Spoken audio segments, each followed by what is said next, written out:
Everybody, and welcome back to the Wildcard Podcast. Gee, can you believe it? 20 episodes in. What a milestone. Episode 20.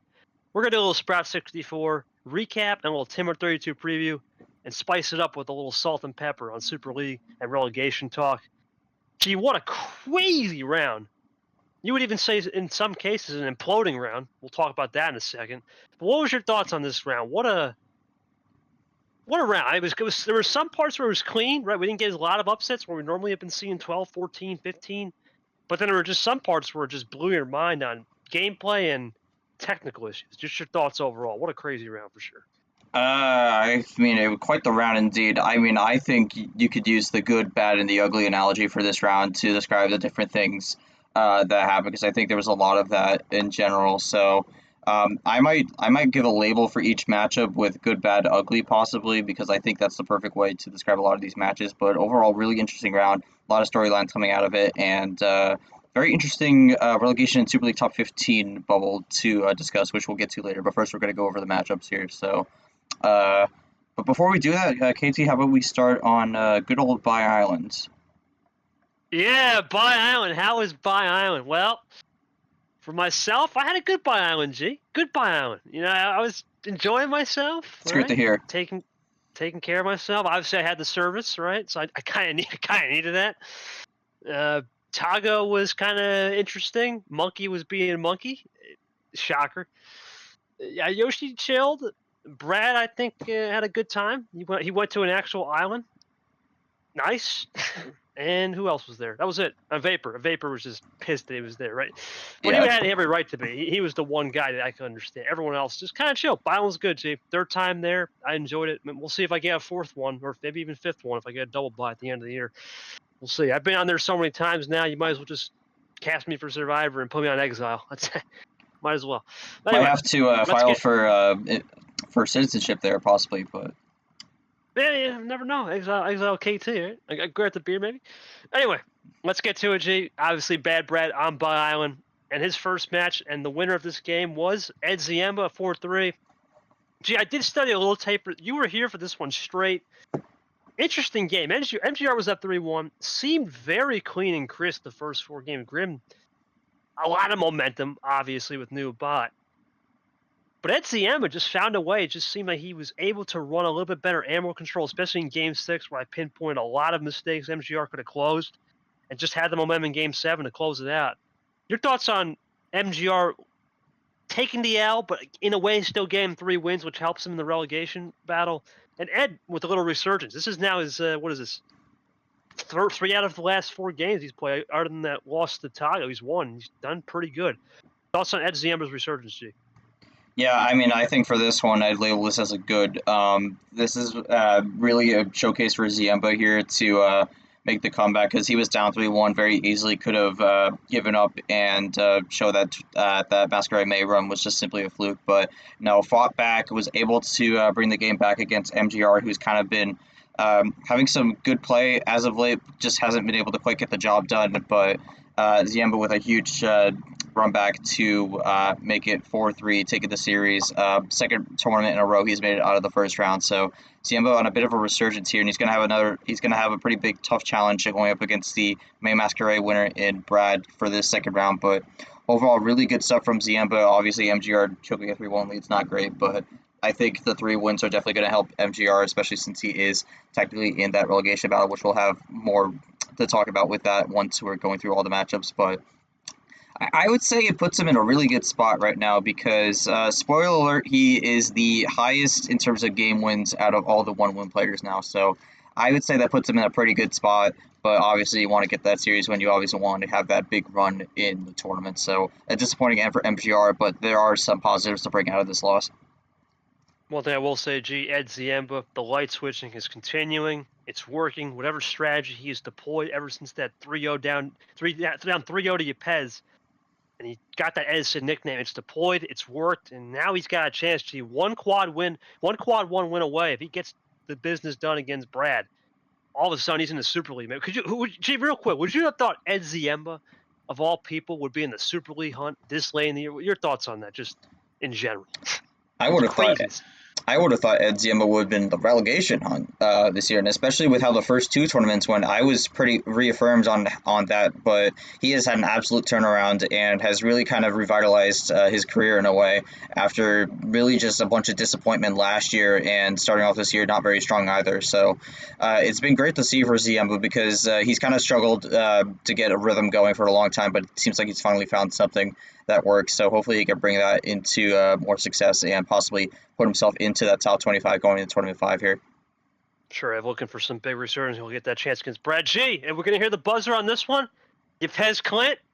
Oh, man. Oh, boy. I don't know where to begin, G. Reportedly, Clint was puffing mid-game, smoked out to the core. I wasn't here for this, but from what Short told me, this was a disaster. I'm not going to say anything. Congrats to Yepes. I want to hear that siren, G. This was terrible. This was awful. Awful. Well,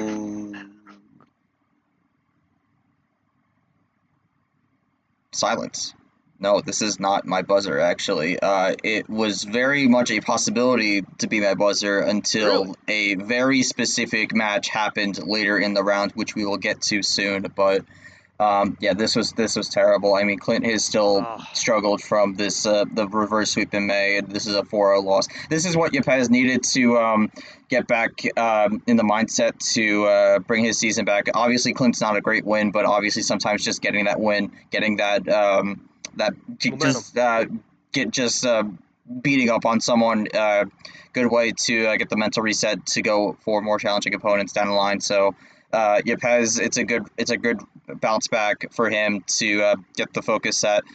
For Clint, it's just a disaster, man. I mean, he had the win in May and lost it, and now it's just he's lost the last 7 games in a row. So really rough stretch for Clint. He's gonna have to find something in tournament 5, otherwise he's in very, very big danger going down the D2. And I know a lot of people kind of joke around with Clint, but I don't think anyone wants to see that Clint kind of a fan favorite in D1. So a lot of people are definitely going to be rooting for him to get a win come tournament 5. But it's not a good situation for Clint right now. No, Smokey Clint, he's down to his last light, G, at this rate. He needs to find something, whether it be a couple buds in the back or whatever it is to get him exposed or get him ignited back up. It's now or never for Clint. And, G, this next match, oh, my goodness. This one, too close for comfort for Drip. I'm sorry. Gee, this has got to be warning signs for Drip here. You cannot be Radin in 7. Radin had him on the ropes. Was playing excellent. And right now, Gee, the biggest thing I see with Drip is obviously he's got a crazy schedule, but too many skip and reverse open. I don't know if that's the formula to get the job done, especially coming in with a guy like Yepes, who is a world champion player, top 25 battle coming up in that next round. Do you think this is a warning shot for Drip to say, hey, I have my wake-up calls. I got to get it done. We know he historically struggles in his S16. The second round, he usually cleans it up. Your thoughts coming in here for Drip getting the 4th round right? Closer than everyone thought for sure.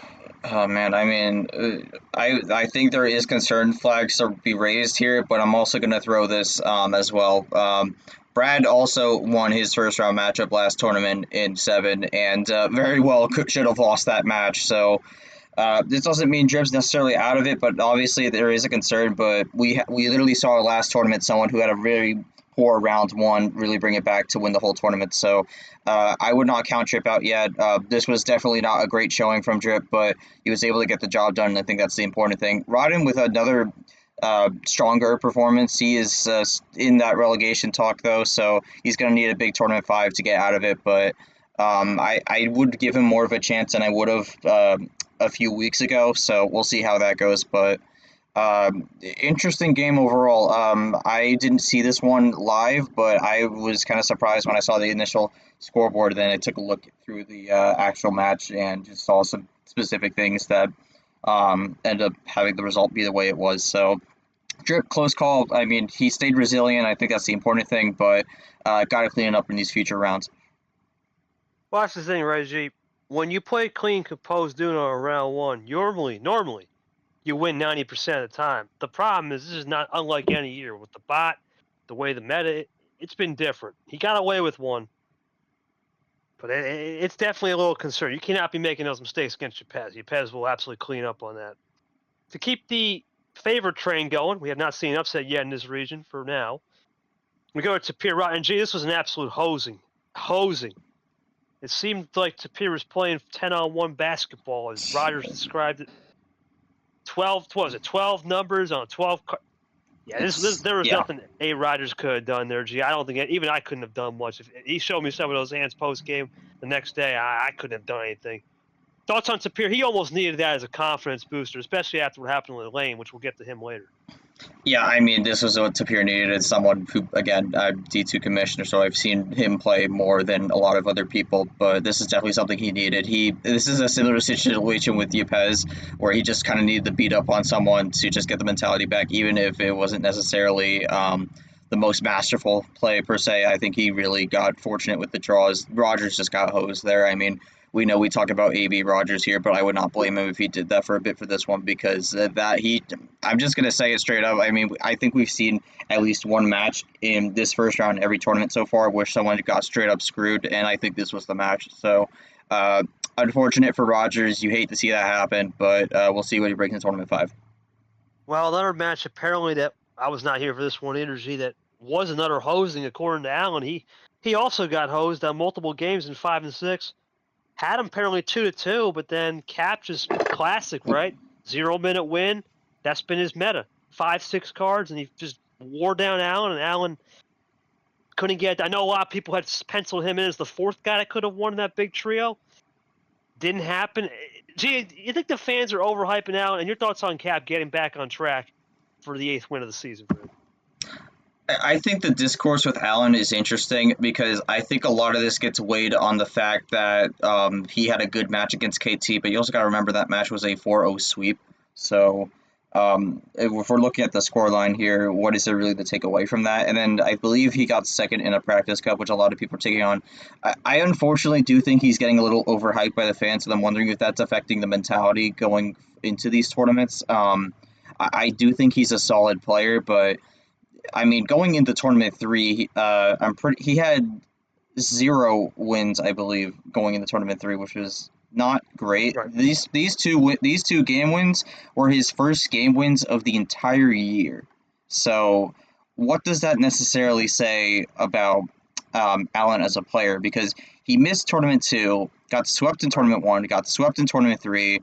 I don't really know what you could say about that. Sure, you could say he may have had a tough path, but I feel like you got to at least get some of those game wins here. And I mean, Allen didn't really do that until this tournament. So, do I think he's overhyped? Yes, unfortunately. I do think he's a bit overhyped by the fans, but do I think he's someone who has a chance to try and weasel his way out of this relegation battle? Yes, also. But the problem is with that missed tournament, he's going to have to get 2 wins here. So, it's not going to be an easy path to get there.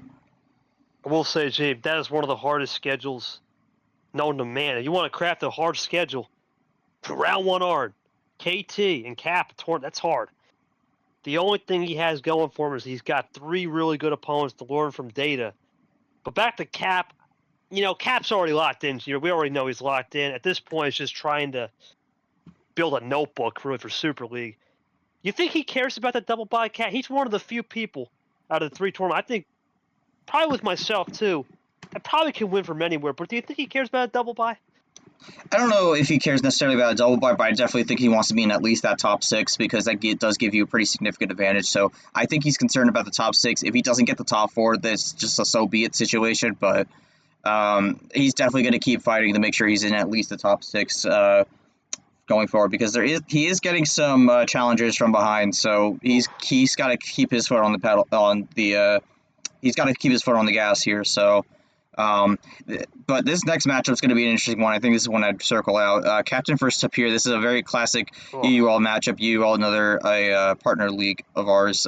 Good partnership. A lot of great people over there. But that's going to be a really good matchup, and I'm very excited to see how that one's going to play out. I'm going to say right now, it's a playoff game for Tapir. Right? You can't afford it. You can't, and then we're going to talk about why. Well, this turned out to be the only upset of the round, and this was costly for Stingray.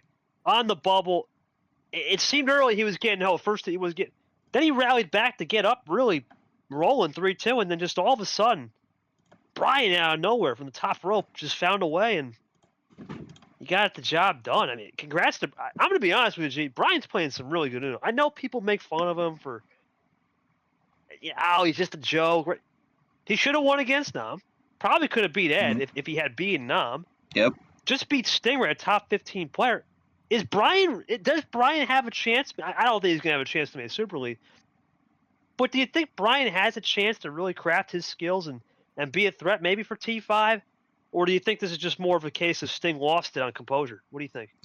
I think Brian's been one of the more bigger surprises so far, because I think he's definitely had a notable improvement this season compared to last year. Because I mean, if we look at his last year numbers, I'm just going to pull up the sheet right now for a second. Brian had only 2 wins last year. 11 and 20 on the games is just kind of didn't really do much. It was just kind of another number in the field, but I think for this year, he's definitely stepped up his game a bit. I believe he's at the 2-win mark now. He's 2-3 right now, but 14 and 18.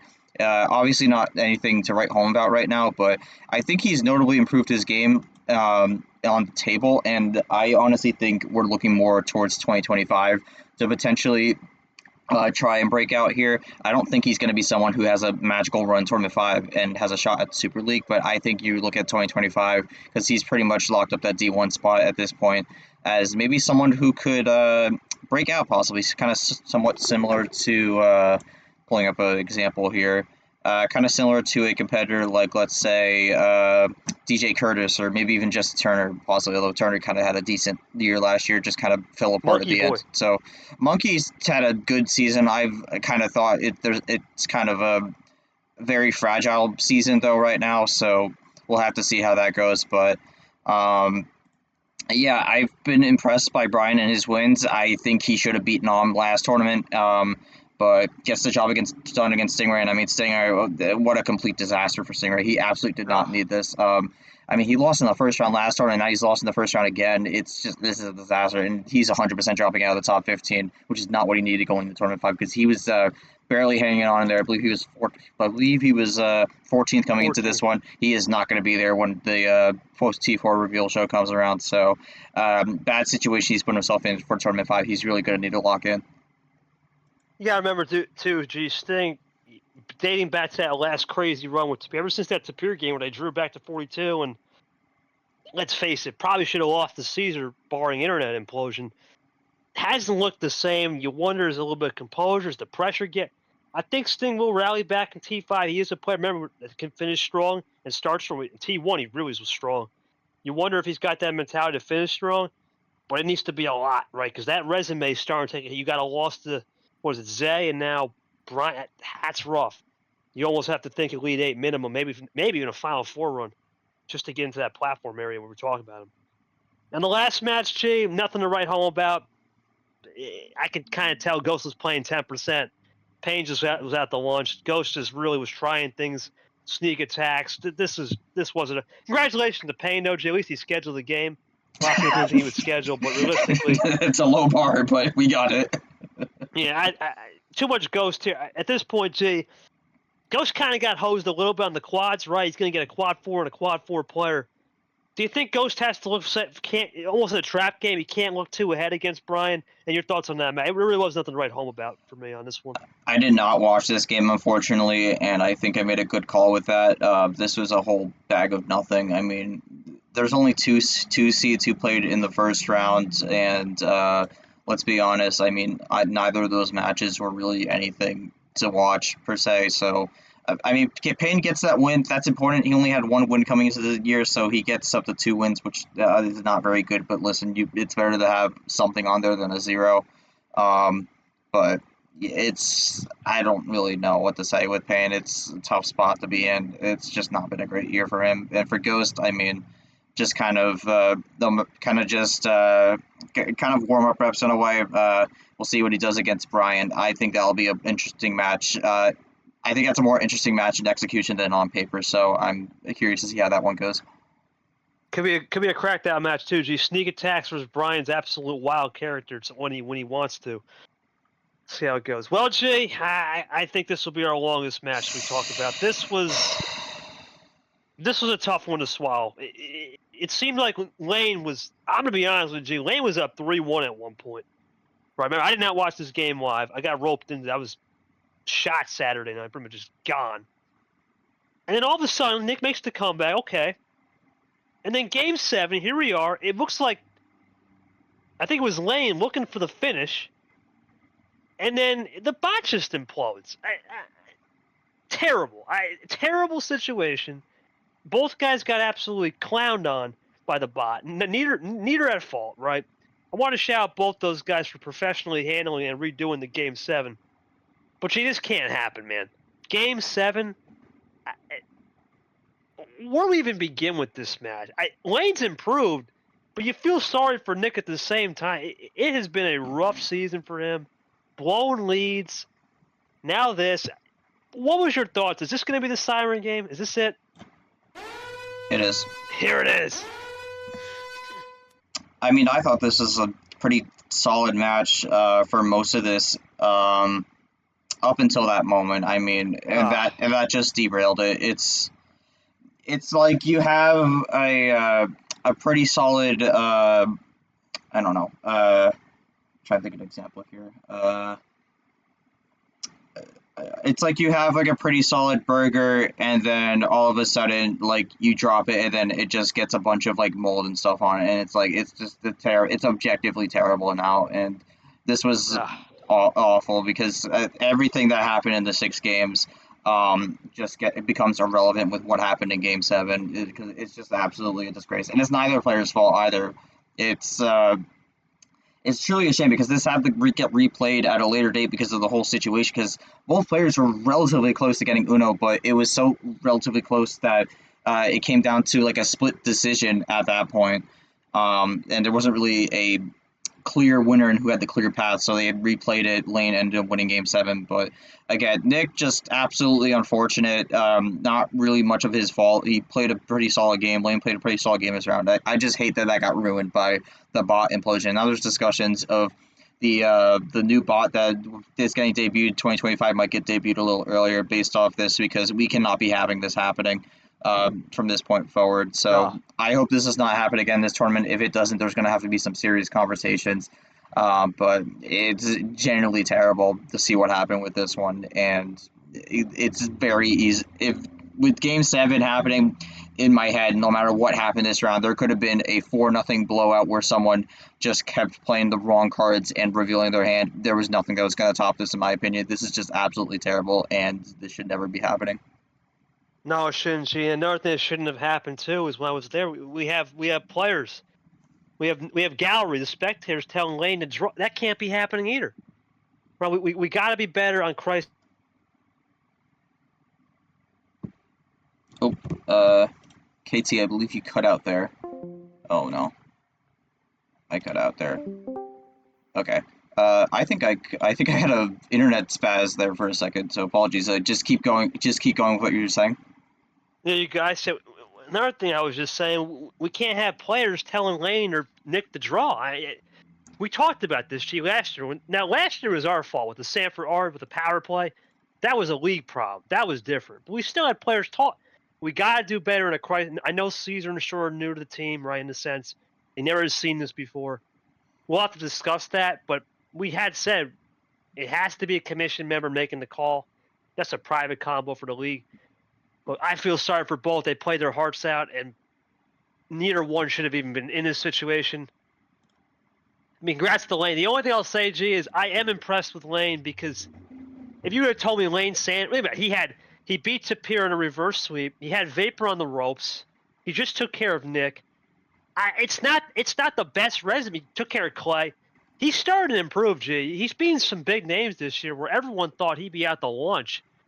I mean, never forget, G, his first tournament, he got blacklisted by DJ Curtis 4-0, and now just took care of Tapir and Nick and Clay. That's his 3 wins. Those are some big names. Your thoughts on Lane's improvement despite the issues? Similar to Ed, almost. Yeah, I mean, it's kind of weird to see how Lane's kind of gone about this season, because, I mean, if we're looking at the stats here, I don't really think any person going into this year would think Lane would have had 3 wins. I mean, he was definitely someone who was on the conversation of maybe being in that relegation talk, but, I mean, he's had a really great year so far. He's definitely passed his over-under, and we'll see what he does here. But although I think the real thing for Lane here is, I mean, if we're looking at the bracket, I don't believe he's gone any further than the round of 32. So, uh, correct me if I'm wrong on this, but I mean, yeah, he's made it to the round of 32 the last 3 tournaments, so he's kind of building up a little streak for himself in this first round.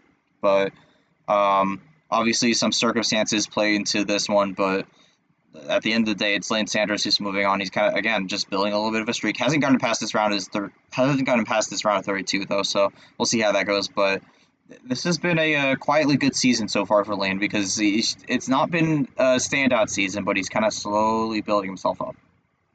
Got an opportunity too. It's probably one of the one seeds you probably want to play for sure. We'll see how that one goes.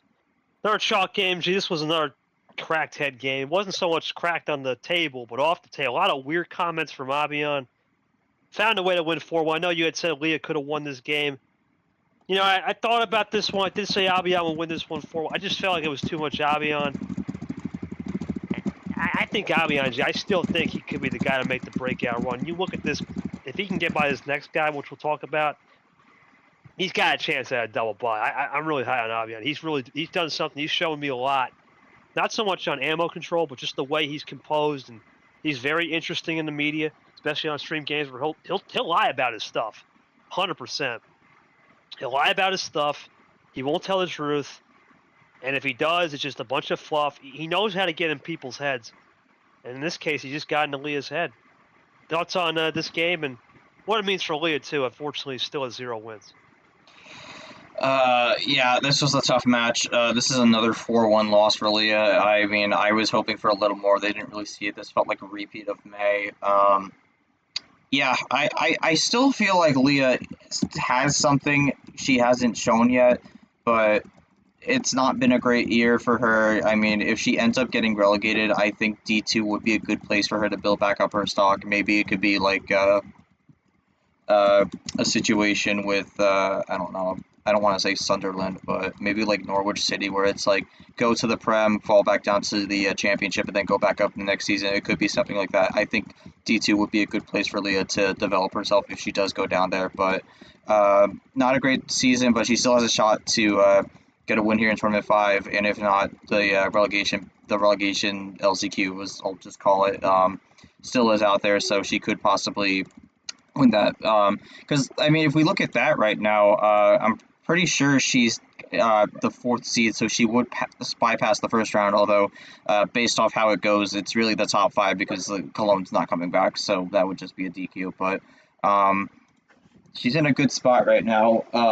But yeah, I mean, for Avian, I think that's a good point with possibly being one of the contenders to like break out. I could definitely see that. I think he has an interesting matchup coming up next for this next round. But yeah, good stuff to Avian, and we'll see what happens for Leah in Tournament 5. I was expecting a little more, but maybe we'll see it then.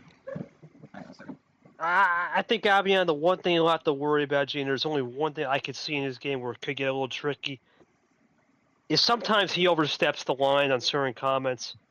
And people are questioning. I understand where he's coming from. Like, he's not a native English speaker. He's in from Indonesia. Those guys tell like it is out there in Southeast Asia. They really do. Right. So I wonder if he can handle the pressure and cope with it. He's got the run. Well, gee, this next one, we pretty much both said this is an in-state battle, right? One of our best in-state battles to New York, New Jersey. This was all New York battle. Records didn't matter, and it didn't matter for Akai. He was up 3-1. Platform was built. And all of a sudden, Seth just had to find a way, and he did. I look back to a moment where it was a blue reverse, blue 3. Acosta pretty much had game, but didn't use power play. Seth ultimately saved it to the end and got the win 4-3. I'm going to be honest with you. I know Seth beat me earlier in the year. Still concerns with him. A lot of concern. I still think there are times where he looks absolutely invincible when he gets those wild cards. But when he doesn't get them, the first 4 games, as advertised, it's not there. But once he got him in games 5 and 6, and with the power play in game 7, he starts to cook. Is Seth one of those guys that you can almost relate to a KT style, Ashley style, where the moment they get that wow, it's vintage? Or do you think there's just still a couple cracks in the armor? Because this was not supposed to be a 4-3. Even though the records didn't matter, you thought for sure maybe a 4-2, 4-1 to take care of. This is interesting for Seth playing Avian. It's not going to be easy for sure moving forward. I mean, Seth had that win against KT, but I mean, you gotta remember also that May round of 32 literally saw the 1 seeds for both D1 and D2 go 0-8, which is absolutely insane. So, um, I don't know. I was expecting a little more from Seth. He did make the comeback from 3-1, so props to that. I was able to stay resilient in that one. But I mean, for Acosta, I just don't know. This style is not working with his long plays. I mean, he didn't do it as ridiculously long as we've seen in the past, but I mean, like, it's just not working. And I mean, we've seen that with two other players here to varying degrees. One of them, which is like a really sad, really frustrating and I guess sad to see thing, and I think it's one of the ugly parts of this round. But um, I just think this super long running it like a marathon type of style just does not work, and we've seen it not work, especially with how this meta is right now. So I don't know. I think Acosta needs to go back to the drawing board with the play style here because it's just not working. He only has one win to account for it, and that was back in March. So that's 3 straight tournaments where he's just not really done anything. No, it's been a tough road for Acosta, and you just wonder, can he find the magic? He could. He did do really well last year in TV, even though he lost in round. He did really build something there. You wonder if T5 could be a home, but for Seth, you got to look at the playoff game. Absolute playoff game for Seth G. Can't afford a loss to Albion, especially with his resume, despite the KT win. Needs to make it happen right there. These next 3 out of the next 4 G were just tough to watch. We'll start with Eli Zach. This game never even approached 9. It was 8 cards or less, and it finished in 10 minutes. Not much to say. Even looking back at this game, Eli just the better player, way more aggressive. Zach, I know he's a friend of the program, but man, this tough one to really witness there. Your thoughts on this one, G? Not much to really add here. Oh, this is an absolutely terrible match for Zach because he did not need this because he has suddenly thrown himself into this relegation battle, which is not good for him. For Eli, I mean, this is the good rebound. I mean, there was a lot of concerns going into this match about Voodoo from Pat last season, but he kind of overcame that, was able to get the job done. But yeah, I mean, I think the bigger thing coming out of this matchup is Zach and the 4-1 result. Only getting 1 game win is not good for him at all because he's one of those 1-win players.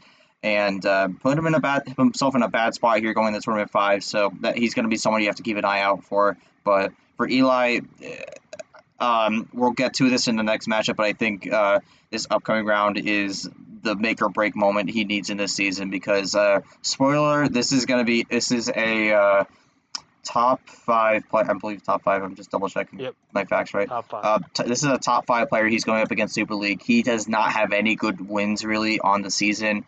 And the potential good wins, one of them is not really going up the way he wanted. So this is a huge matchup for Eli in this next round. This is a must win for him in my opinion. But before we talk about that, let's jump to this next matchup, which I think this is one of we talked about the bot implosion. That was an ugly moment. I think this is another ugly moment in this round. Yeah, I was not here for this one, G. I think that was a 3 games at once. I was wiped, but I did catch it the next morning before I went to the service event. This is tough to talk about, G. This really is. You know, Fitzwater is a guy that he was one of the first guys ever to sign up for this league. And he was the number 1 seed, G. I mean, the number 1 seed. And it just, the downfall of Fitzwater, man. I know we had discussed this a little bit, maybe in a side episode, but the power play wasn't good. I'm going to be honest with you, G. I've been on his train forever. I'm off the train, and I'm going to be honest with you, G. Unless he plays me, he's not winning a game this year. And he needs 2 games. I don't think he's winning, G. The only reason why I give him a chance is he knows my every move. The problem is he going to play me round 1? It's a slim chance. I don't think Fitzy's got a shot. What was your thoughts on this? This is tough to talk about. It's tough for me to even see this result. What's your thoughts? This has kind of been something that I obviously for newer players you don't really understand it, but I mean you go back to like the Victory Lane days and whatnot, where again this is kind of where this league got its basis off of in a sense. He was the man. One of the best players back then. And just since he's gone to MRE, I mean, number 1 overall seed in March of last year, the first ever tournament, made it to the round of 8. It was 20-person bracket, made it to the round of 8. It was I think I don't want to speak for you, but I think like he was involved. It was me versus him, and I think to you that's still like a top 3 match in league history It potentially. was. It Yeah, was. and it's just since then it's just been rough to see. I mean, didn't really have a great year last year, 1-2-5, and now he's 0-3 going into this final tournament. Again, had to miss May, I believe, due to personal reasons, but. Was it May or April? Let me check. It was T2, It I was think, with Cap, right? Yeah. it was Cap. Yes, it was T2. But my apologies. But yeah, this has been a tough one to fall. Obviously, not everyone's gonna have the same feels for it as other people. But I mean, for a lot of the veterans, this is a really tough one to watch because you never like to see someone who has a lot of great history, has been historically one of the better players from the league, even if it's like predates the league, just not being able to show it.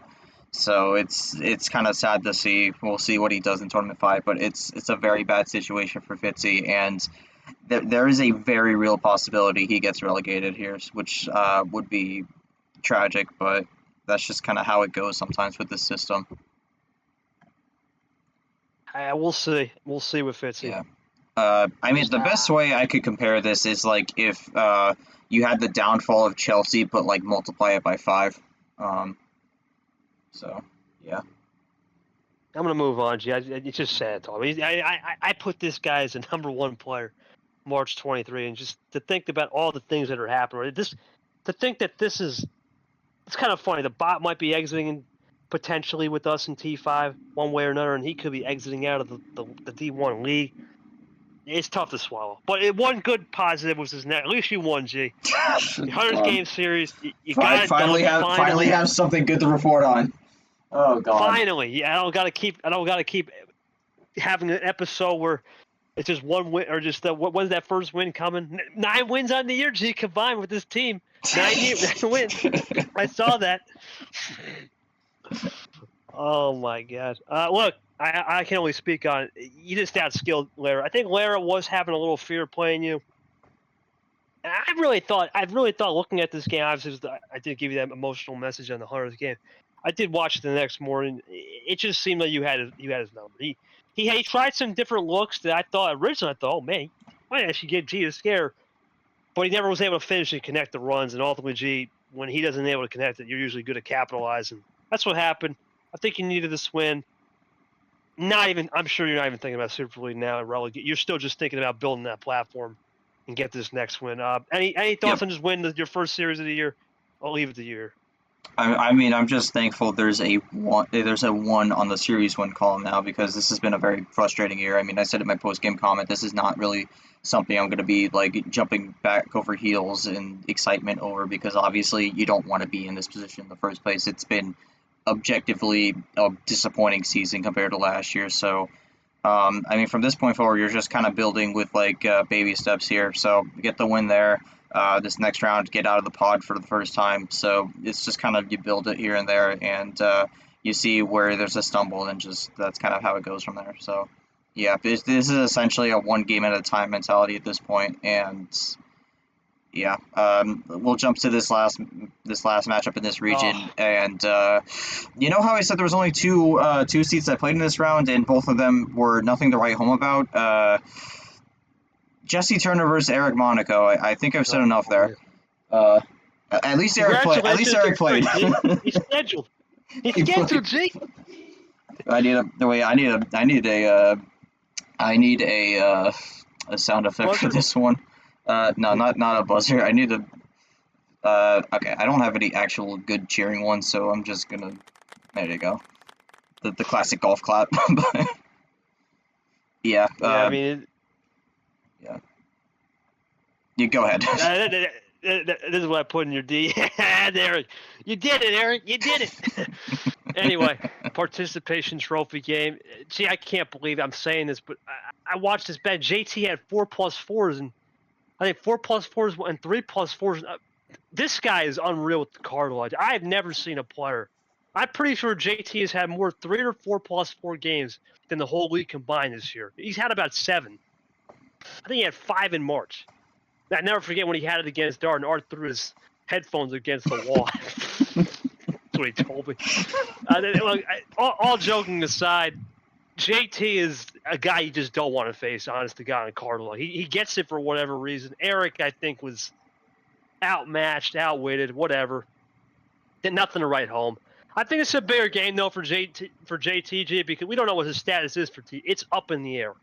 Right? There's a lot of questions surrounding JT for T5. We don't know what's going to happen with him. I almost think he's in playoff mode at this rate. Can you really be safe with 7 wins? Maybe. But if he gets an 8th win, I think if he beats you, I will say if he does take care, 8, that's pretty hard to keep out. Even if he does play T5 and loses round 1, that'd be pretty hard out. It may not be a bye, but it'd be very hard to say he doesn't make Super League. I would say So he's definitely very not a close. bye on 8. No, but definitely not a bye on 8 unless chaos happens again where all the 1s and 2s go.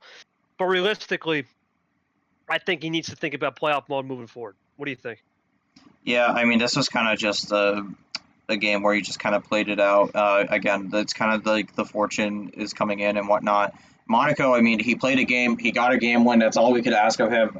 He's definitely someone who's like highlighted in red on the relegation talks. So we'll see how that goes. But yeah, I mean, I think the real takeaway from this is what does Turner bring in the round of 32 here, because it's an interesting matchup. I mean, you look at this matchup last year, you would think the seeds get flipped or some sort, but it's the way it is now. Turner's had a great year.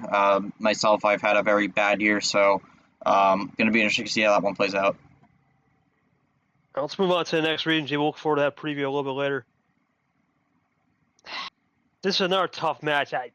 I'm not sure what happened with Ellison. I don't want to speak on his behalf, but man, tough one for James. Just hasn't looked the same. Similar to Clint, right?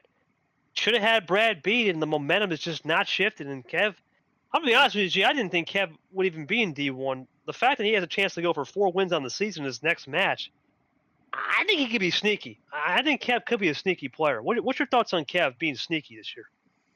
I mean, I think Kev's had a interesting year. I mean, he kind of just goes with the vibe mindset, and it's kind of just, I think it's had a good effects this year so far. We've seen a few people go with that, and it works out. By far, much better year than last year. He's up to 3 wins. Doesn't have any quality wins right now per se, but I mean, he's really just had a good season by his standards. So, and this was a guy who initially was not coming back this year, so to see him do well is nice to see. He's definitely locked in the D1 for next year with 3 wins. So, gonna be curious to see how it goes from here. But again, tough matchup against Yoshi in the round of 32. Like we've said before, he doesn't have any quality wins, and he's similar. It is in a similar boat to Lane, where he has not made it out of this round of 32. So, gonna be curious to see if he could break the voodoo there and get out into the next round. Yeah, we'll see what happens with Kev. For James, I think it's more about just I don't know, building something, anything. I don't really know. It's hard to say with James G. He's had a rough season. Never forget, he lost to Num in round 1 in March, and ever since then he just hasn't. He had that crazy win against Brian, I think, and it just hasn't been it since that Brad moment where he should have won. Tough to see. Well, G, I'm not going to make any comment because you called this one. Yeah, I was gonna say, like, I called it. I straight up called it. I'm gonna blow for this. I straight up called this, and it's gonna be a trend. You hear it here, folks. Austin LePant is gonna make the round of 16 in tournament 5. That's just how it's gonna happen. But anyways, let's jump into this match. Well, I'm gonna let you. Oh, you didn't see it? No, I did see it, but I want you to take the lead off this first. No, okay. Usually when you get a call like that, I let you take. Okay. Once again, ALP, start of the game, huffing some Sharpies. You know, the classic. I think he had blue and black this time, not just the black markers. Seemed pretty interesting, G. He had a 5-card start where he had 2+4s, a +2 reverse, and collapsed. Not sure where his head was at. I think out of everybody in the top 15, more than Sting, he just blew it on his own. He's self-inflicted. And if you're ALP, look, I understand he was one of the hardest players to read, G, but he was getting everything under the sun. And still couldn't. I don't know where. I still don't even know where. I know he's out of the top 15. That's for sure. I think he might be out of top 20 even. Essentially. I don't know. Bowtie just played composed enough to where ALP had really nothing to show for when he wasn't getting. I don't even know what to say. I guess when he wasn't just getting the hands on the +4 finishes, he never got a +4 finish. He used them too early, and it's really self-inflicted. I don't know what to say. Congrats to Bowtie. I think ALP lost this game more than Bo won it. That's how I saw it. What do you think? Okay, so here's my opinion on the Sharpie strategy. Stop doing that, please. Seriously. Yeah. Yes. You are 2 for 2 in losses when you do that.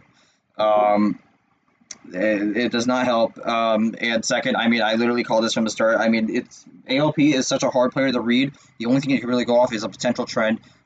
So we made a round of 16 in the tournaments 1 and 3, the odd number tournaments. So and then went out in the first round in the evens. Obviously, you don't have a lot of sample size with the 3 tournaments, but that was the best basis I had. I had a feeling that Bowtie was a little more motivated because he was someone on that bubble for relegation that was trying to get a win, got the win there. LaPlante kind of just imploded. I mean, at the moment the Sharpies came out, I knew it was over. I knew I had just called it, and Bowtie gets the job done. Very well done to Bowtie. I mean, I was thinking he didn't really have a lot of great gameplay throughout the season, but I think he did well enough in that matchup to get the job done. And obviously he's got 2 wins, so he'll probably be safe for next year. But I mean, LaPlante. I mean, I straight up called it. That's all I can really say. I called it. LaPlante will be in the round of 16 next tournament. We'll go no further than that, and that's a spoiler pick for my whatever 64 bracket predictions we're gonna do for tournament 5. LaPlante, I am picking LaPlante. I don't care who he's going up against. LaPlante will win that matchup, and that's all I have to say about that. Bowtie moves on to the next round, gets himself relatively out of relegation unless something crazy happens. We'll see what happens. Congratulations. I think I made one heat check, though. It came true. We'll talk about that at the end. I did say so. I did say one thing that actually did come true, but it was kind of obvious. All right, next one here. This was a tough one. I thought Logan played exceptional in this game, but I think there was one thing lacking in his game, G, and that was just a lot of conservative looks where he just wasn't using ammo at the right time. There was times where he was too aggressive, and he got too conservative, and he got over. It almost like he outplayed himself. Similar to ALP, just beat himself. There was one game where he got absolutely hosed on numbers. But for Carson, good win here. You almost look for Carson. You almost got a thing. It's almost a similar situation as Ghost. Can't look ahead. Can't fall into the trap that is Bowtie. Try to get that 4th or 5th win on the year and maybe build a platform. Is that what you think, G? You think Carson and Ghost are in the same spot, both sophomores? Can't look ahead. It could be a trap game right here. What do you think? I mean, I think for this one, this really is a bit of a trap game. I'm not really sure what to think of this one going into this because we've seen Carson have good plays, but we've also seen him kind of implode. So not really sure what to make of this. Bowtie kind of had a pretty solid play. I think that was some of the best play he had this season so far. So really just looking to try and capitalize it, get around a 16 appearance, see where he could go from there. But going to be an interesting match for Logan. I mean, this is a disaster for Logan. He's another player on that relegation bubble. He did not need this. So he's going to be in a precarious spot going to tournament 5. But for Carlson, it was a good rebound because I'm pretty sure he lost in the round of 32 last tournament to Zay, which we'll get to Zay in a bit. But obviously been a bit of a weird season for Carson. Round of 16 in March, first round out in April, round 32 in May. So nothing that's been a really great run, but I mean, Carson looking to try and build something here because I think a lot of people think he could have some potential as a sophomore, but we'll see what he brings to the table in round 32. Gee, this next match, I did say on paper this would be a really good. It was. It lived up to the billing. A lot of crazy moments in this match. H and Nam put on a show. It was an early 10 o'clock start, but H up 2-0, seemed to have control, and then Nam just fired back, and ultimately, classic Nam, man. Game 5 and 6, just was able to wear it down. Then Game 6 had that, what was it, a 1-minute win, finished it out, similar to how he beat Brian in Game 7 in round 1 of the last tournament. Just was able to fit, kind of a deflating way to end the series. What a classic this was, G. A lot of light switches, lead changes, mid-game end arounds, a lot of wild control, great wild play. This was an old school game where it felt like the bot was playing fair. Nobody was getting hosed. It felt good till the end. What was your thoughts? And a big win for Nam as well. This is the win Nam needed. I think if Nam played the way he did last tournament, this would have been a 4-0 sweep for H. So I think he's definitely brought himself back here. I mean, for H, it's just unfortunate because I thought H played really well, but I think the ending there really just killed him because, again, Nam got a bit fortunate on the draws and was just able to run away with it. So it sucks for H. He's not had a great season, but I think he's really done well for the most part. He's had some really great bright spots, but just has not been able to find the results there, which is unfortunate. He's still sort of in this relegation battle, but I think he's in an okay spot, barring a complete collapse in Tournament 5. So, not the spot he wants to be in, but I don't think he has the red flag or the sirens going off heavily right now, but in a bit of a precarious spot. But I think if he plays the way he did in that match, he should be okay.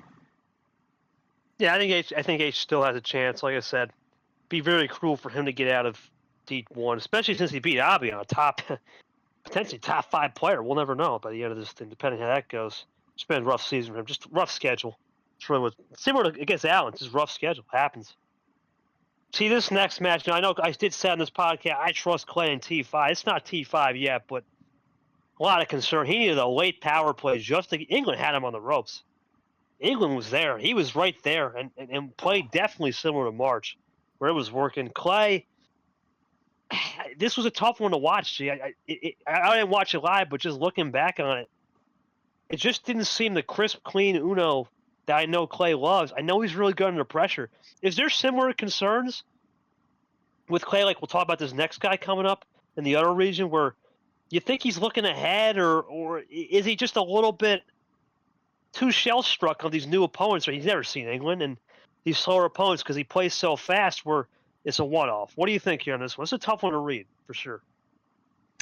I mean, for Clay, I thought he played okay throughout most of this. Obviously, there's things he needs to build up if he really wants to make a run here. I don't think he could put all his eggs in one basket in Tournament 5, but this is a good start for him. For Sam England, he's someone on the relegation bubble. He won in March against Darkgrain and has lost 3 straight since. I believe he got swept in the last 2 tournaments, if I'm not mistaken. No, we 4-1 the Yoshi, and then he might have got swept in what's it called? Yes, he did get swept in May, but yeah, it's Caesar got him. Yep. yeah, Caesar, but he's in the relegation. He's in the relegation bubble as well. He's part of this very interesting situation that we'll get to once we talk about that. But yeah, Clay with a win, I think he's gonna need to ante up his game a little more if he gets the same same version we saw in the first round. But gonna be curious to see how that goes. But last matchup of this region, and this is quite a story. KT, how about you paint the picture for us? Finally! Oh God. That's how I feel of this one. This is the ultimate fan favorite. Pack Watts Johnson. Pack Johnson, G, up 3-2. It seemed like we were just destined for a game 7. But the difference was, G, Toaster used up unsolicited power play in game 6. He wasn't supposed to use it. He had the game 1. Pack couldn't even do anything because he used the power play and he finished the game anyway. Then it appears Pack, looking back, he did a crazy power play where he just drew and forced Toaster back, and then somehow found a way at the end to get a win. We have been saying Pat Johnson's name in Game 7 associated with this since the start of the league. Think about this, G. He had 4 Game 7s this year, right? He had a Game 7 last year against Peter. I think he had a Game 6 against someone else. I think the only match in his career where it didn't go 7 was myself, or 6 or 7 was myself, where I took him out 4-1 in that.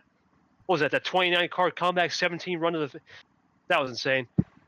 But regardless, I'm happy for him, man. I did see him give me and Peter a shout out. You know, I really did want Pac to eventually. I don't think he's a D2 player. Honestly, I did want to see him break out. I didn't think it'd be against Toaster Guy, which I think you were kind of alluding to. It hurts Eli, right? Because Toaster Guy was one of Eli's wins. Yeah. But I'm happy for Pac, man. This is a story in the sense that he's been trying forever. This almost feels like Dale Sr. finally trying to get that Daytona 500. But this is just Pat trying to get his first win. You could tell he was celebrating like he had won a championship. I'm happy for him. For Toaster Guy, G, I did say coming into this show, it's either challenger records, right? If he makes Super League, great. If he doesn't, not the end of the world. I think he could do something in T5 now that there's really nothing to lose for him. But for Pat, I'm happy. I think he's got a chance to move on forward. He's got a favorable region. I'm telling you right now, you want to be in any region, you want to be in this one. There's a lot of unproven talent here, for sure. What's your thoughts on Pac winning, finally? I mean, I probably should say this beforehand. Apologies to all the headphone users for that. That was. I had to, G. I had yeah. to. I had to. But yeah, I mean, you say they win the. I mean, fair enough. It is just a series win, but this is the second time where we've seen someone who gets to, I believe, 0-7 on their career record and gets to win in the 8th one. So maybe that is the barrier here. So once you get 7 losses, you're not going to lose 8 in a row. You're going to get that win. So maybe that's the secret ingredient for that.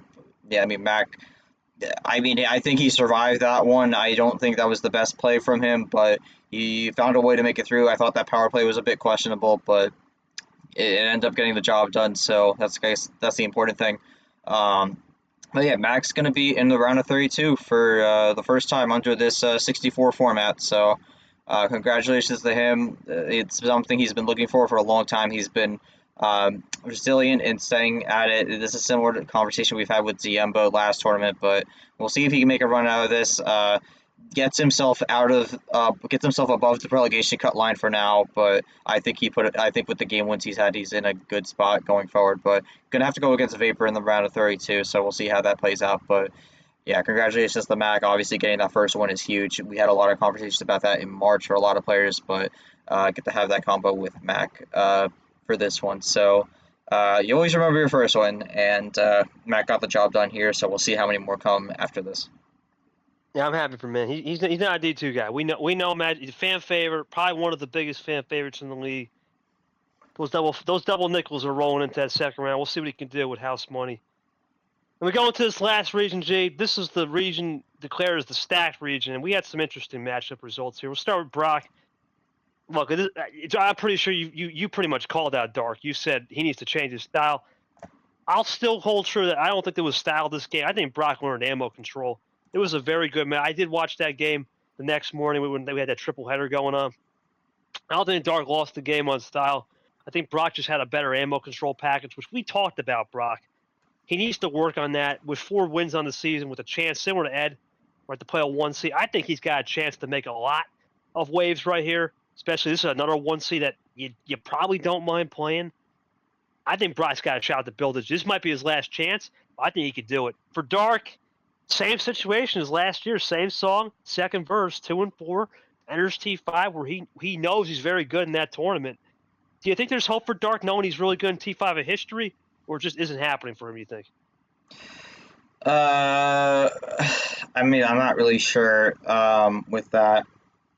But yeah, I mean, for Brock, it's really just, I think this is the rebound he needed.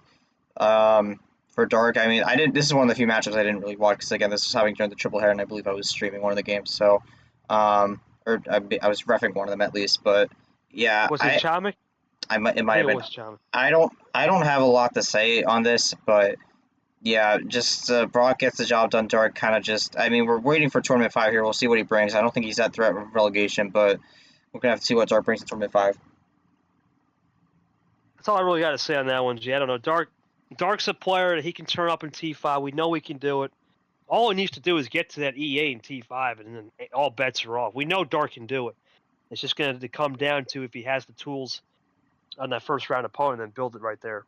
This one, Jay, I'll eat words here, unfortunately, but it's been tough for Cody, man. He's had zero luck since he took care of business in April against me. I think he's lost to Cap 05.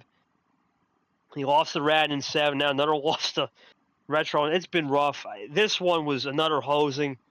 I looked back and just Cody was just fighting 3-on-1 multiple games. Yes, Retro apparently had all numbers games 1 and 2, but Cody had basically all numbers game 1 and 2. So it's just you couldn't guess right, and Retro just found a way. Gets his first win in a long time. It's tough for Cody. It's almost basically must win for him. T5 for Retro, hard to read. G, don't know how to read him. What's your thoughts here? This is a tough one to read. This is one of the more confusing matchups to read for sure. Yeah, I mean, this is not what Cody needed at all because that's 3 tournaments now he's gone out in the first round. In my opinion, with this one, I think unless something crazy happens in tournament 5, his season's over. He just can't afford these losses, and he just had it again. So, Retro, kind of one of those players who's kind of on the lower half of the field right now and got the job done here. But yeah, I think this was a very disappointing outing for Lamas, even if he did not really seem to get the cards he needed. But I said at the beginning of the season, I thought if there was someone who was going to struggle a bit, it was going to be Lamas. I think, unfortunately, I've been proven correct. Besides that run in April, he's not really done anything this year. So it's been a frustrating year. We'll see what he does in Tournament 5. But in my opinion, I think this was the dagger to the season.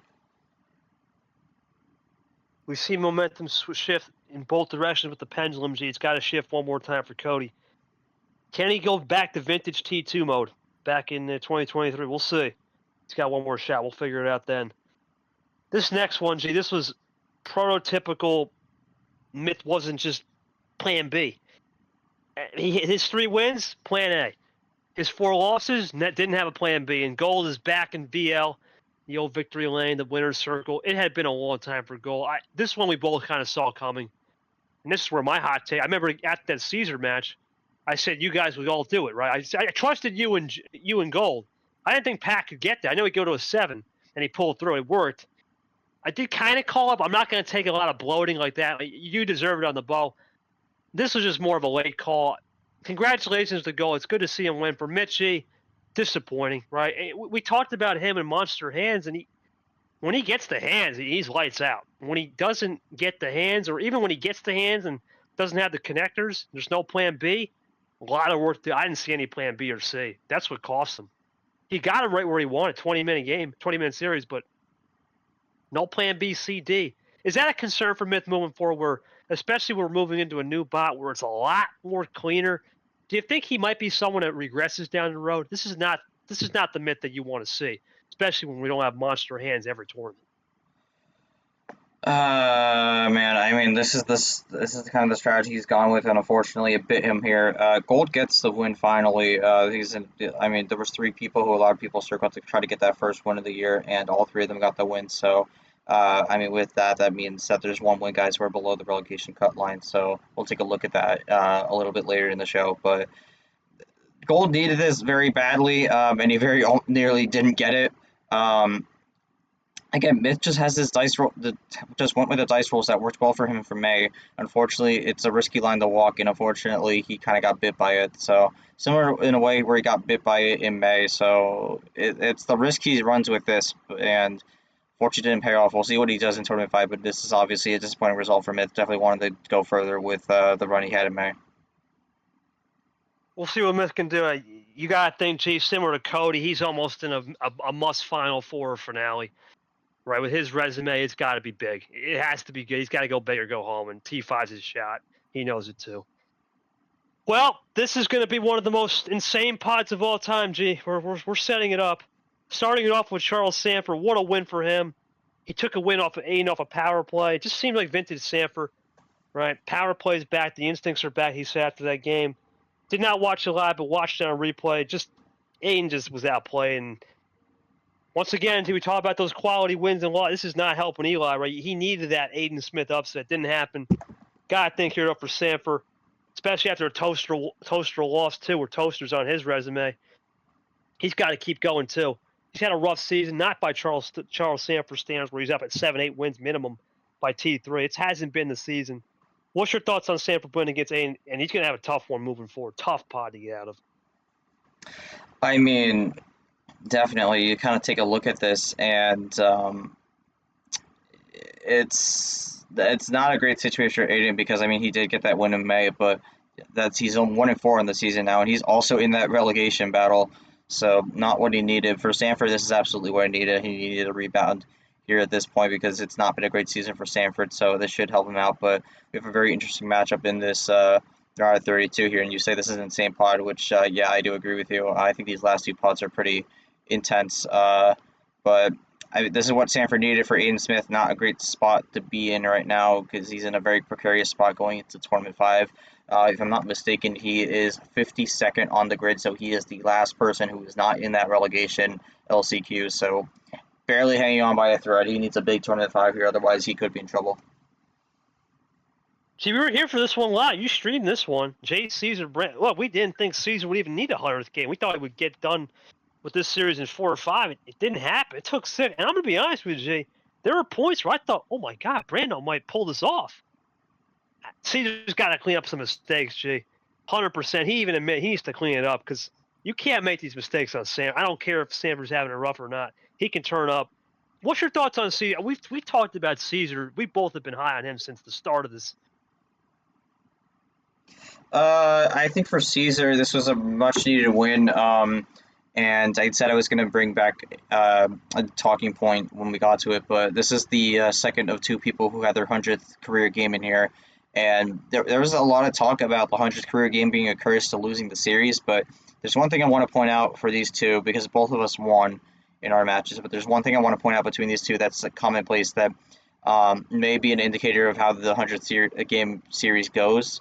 And it's who chooses the card count, because me and Caesar on our 100th game both are on the away stand and didn't choose the card count and both ended up winning, not just the 100th game but also the series. So I'm wondering if maybe that could be a bit of a stigma there as well, where if you're not choosing the card count, you're better off, because we see a lot of these 100th career win players, they pick the card count on theirs. So I'm wondering maybe just letting the wind blow the way it blows is really the way to go for the 100th career game. So it's going to be something to track, but I mean, that's 2 people who won their 100th career game and neither of them chose the card start. So I that was something that popped out to me that I think makes me a little curious. But yeah, I think Brando put up a good fight, but I think a few mistakes were ultimately his undoing, and he's still at 0 wins, so he needs a win. But he was in every tournament. He's 0-4, so I think getting 1 win would be big. But again, the games record is going to be important. That's going to be really close with these 1-win players. So Brando's going to have to pull out all the stops here in Tournament 5 if he wants to get out of this relegation zone.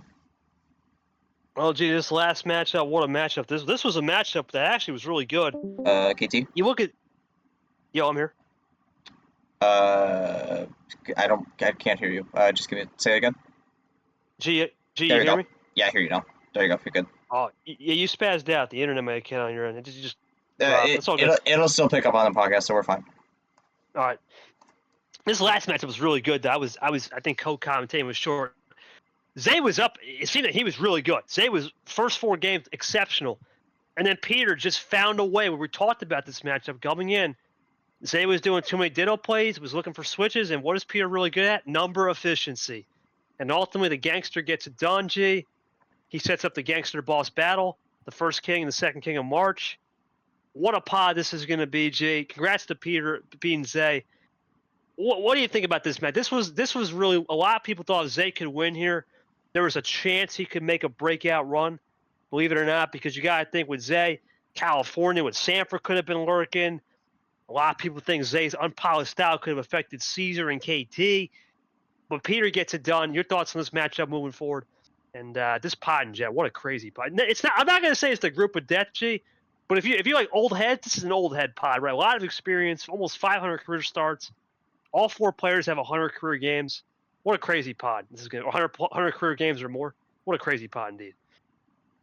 Yeah, I mean, kind of wild, and I mean, Peter finally got win number 2 on the year, and I think this was one where it was not just a rivalry game. So good to see Peter get. Yeah, good to see Peter get the win for Zay. I mean, I don't even know what to say. I mean, last tournament was doing decent, then the whole scheduling fiasco happened and complete collapse there, and this was just not a very good showing for them.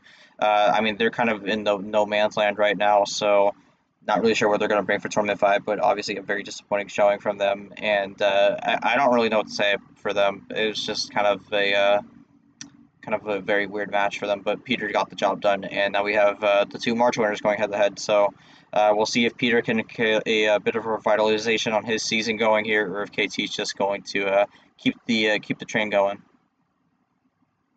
We'll find out in the preview, G. That's going to conclude it for the D1 Sprout 64 recap, but we just had finished up some D2 action. The gelato store has finally closed, G. We finally sold out of the old flavors now, and we're moving on to T4. But before we do that, what happened in the last final 4 rounds and the finale? We'll do a little D2 with G. Go for G all day. All right, so we had our final 4 matchups here, and it was. We'll start with the first one. It was started off with Goldie versus Alex. That was a pretty tight game. The real pivotal moment of that was Game 7, Game 6, where Goldie ended up winning an away game. Everyone had won home games prior to that, and Goldie just ran away with it there. It was the only away win of the series. Goldie wins at 5-3, moves on to the final. Obviously, a lot of people were thinking Alex was favored. The 4 people left to possibly win the tournament, but didn't quite get the job done. Came up a little short, couldn't quite find the cards to get it done, so Goldie was the first spot in the finals. And on the other half, it was White Spider versus Jav. White Spider entered 14-0 in this match, but he did not leave 14-0. He had a very hard fought battle to try to get it done against Jav. Jav was not backing down. He took 3 games off him, and in the end, White Spider really showed his skill, was able to win 5-3, make it to the final there, continue his really great run, but really had to work for it in that one. Jav ends as the top debut make it to the Final 4, so we'll see if it debut makes it to the Final 4 at T4, but that'll be interesting to watch out for. And then in the final, just happened a few hours ago as the recording of this podcast, but Goldie and White Spider went at it. I mean, Goldie kind of just ran away with it, had a fortunate start, and then just kind of devolved into a more pace management game, which Goldie kind of just was able to do some reversals and take care of it, and end up winning 5-2. So Goldie is the winner of the June Gelato. Congratulations to Goldie. Goldie locks her spot up into the D2 championship. And White Spider, even though it didn't quite get the win, had a really great tournament, really puts himself in a great spot to make it there. So great stuff from everyone who made the Final 4, but again, congratulations to Goldie. That's going to be the one that matters the most. That gets that championship belt, which I know you say has a lot of value. So, KT, any thoughts on the Final 4? I don't know if you've necessarily watched all the matches. I know you did help us stream one of them, which we appreciate. But any thoughts on how this Final 4 played out and what we're looking at for Tournament 4? Well, it's kind of funny, G. Another New Jersey-born player won it. It's funny, if you kind of throw Tapir out right as an alien. He was an alien. This was the first real tournament winner where it's a true D2 player, not just a promoter. That's from New Jersey. It's kind of funny. Started the year without me winning in March, and now Goldie here. I still think, though, as much as this is a cool story, you still got to look forward to. You got to still look towards background, right? Hockey. I think Gman took a step, right, making it that far. He's got to be in the conversation now, 5 wins. Alex is still in the hunt for sure. I think White, we're going to need to see, was it a true run or was it a case of, maybe got a little card luck. Steph is still up there. I still think those are the Steph, background, hockey, and Alex are still the big 4 now that Tapir's gone. I think Gman's moved in there. Those are really. I still think it's top heavy. Mihail could still squeak in. It's hard to read on Jav and everyone else below G. The only one I was kind of impressed with was Ryan Reed, even though he didn't make it to the eventual final. He could be someone to watch. Obviously, a lot of people were big on Short due to, just him helping around the old program. But I don't know. It's hard to read with D2, right? You look at Stefan. He's still a guy that you would think that could be on the docket to make some runs, and you look at Goldie, yeah, sure, 7 wins.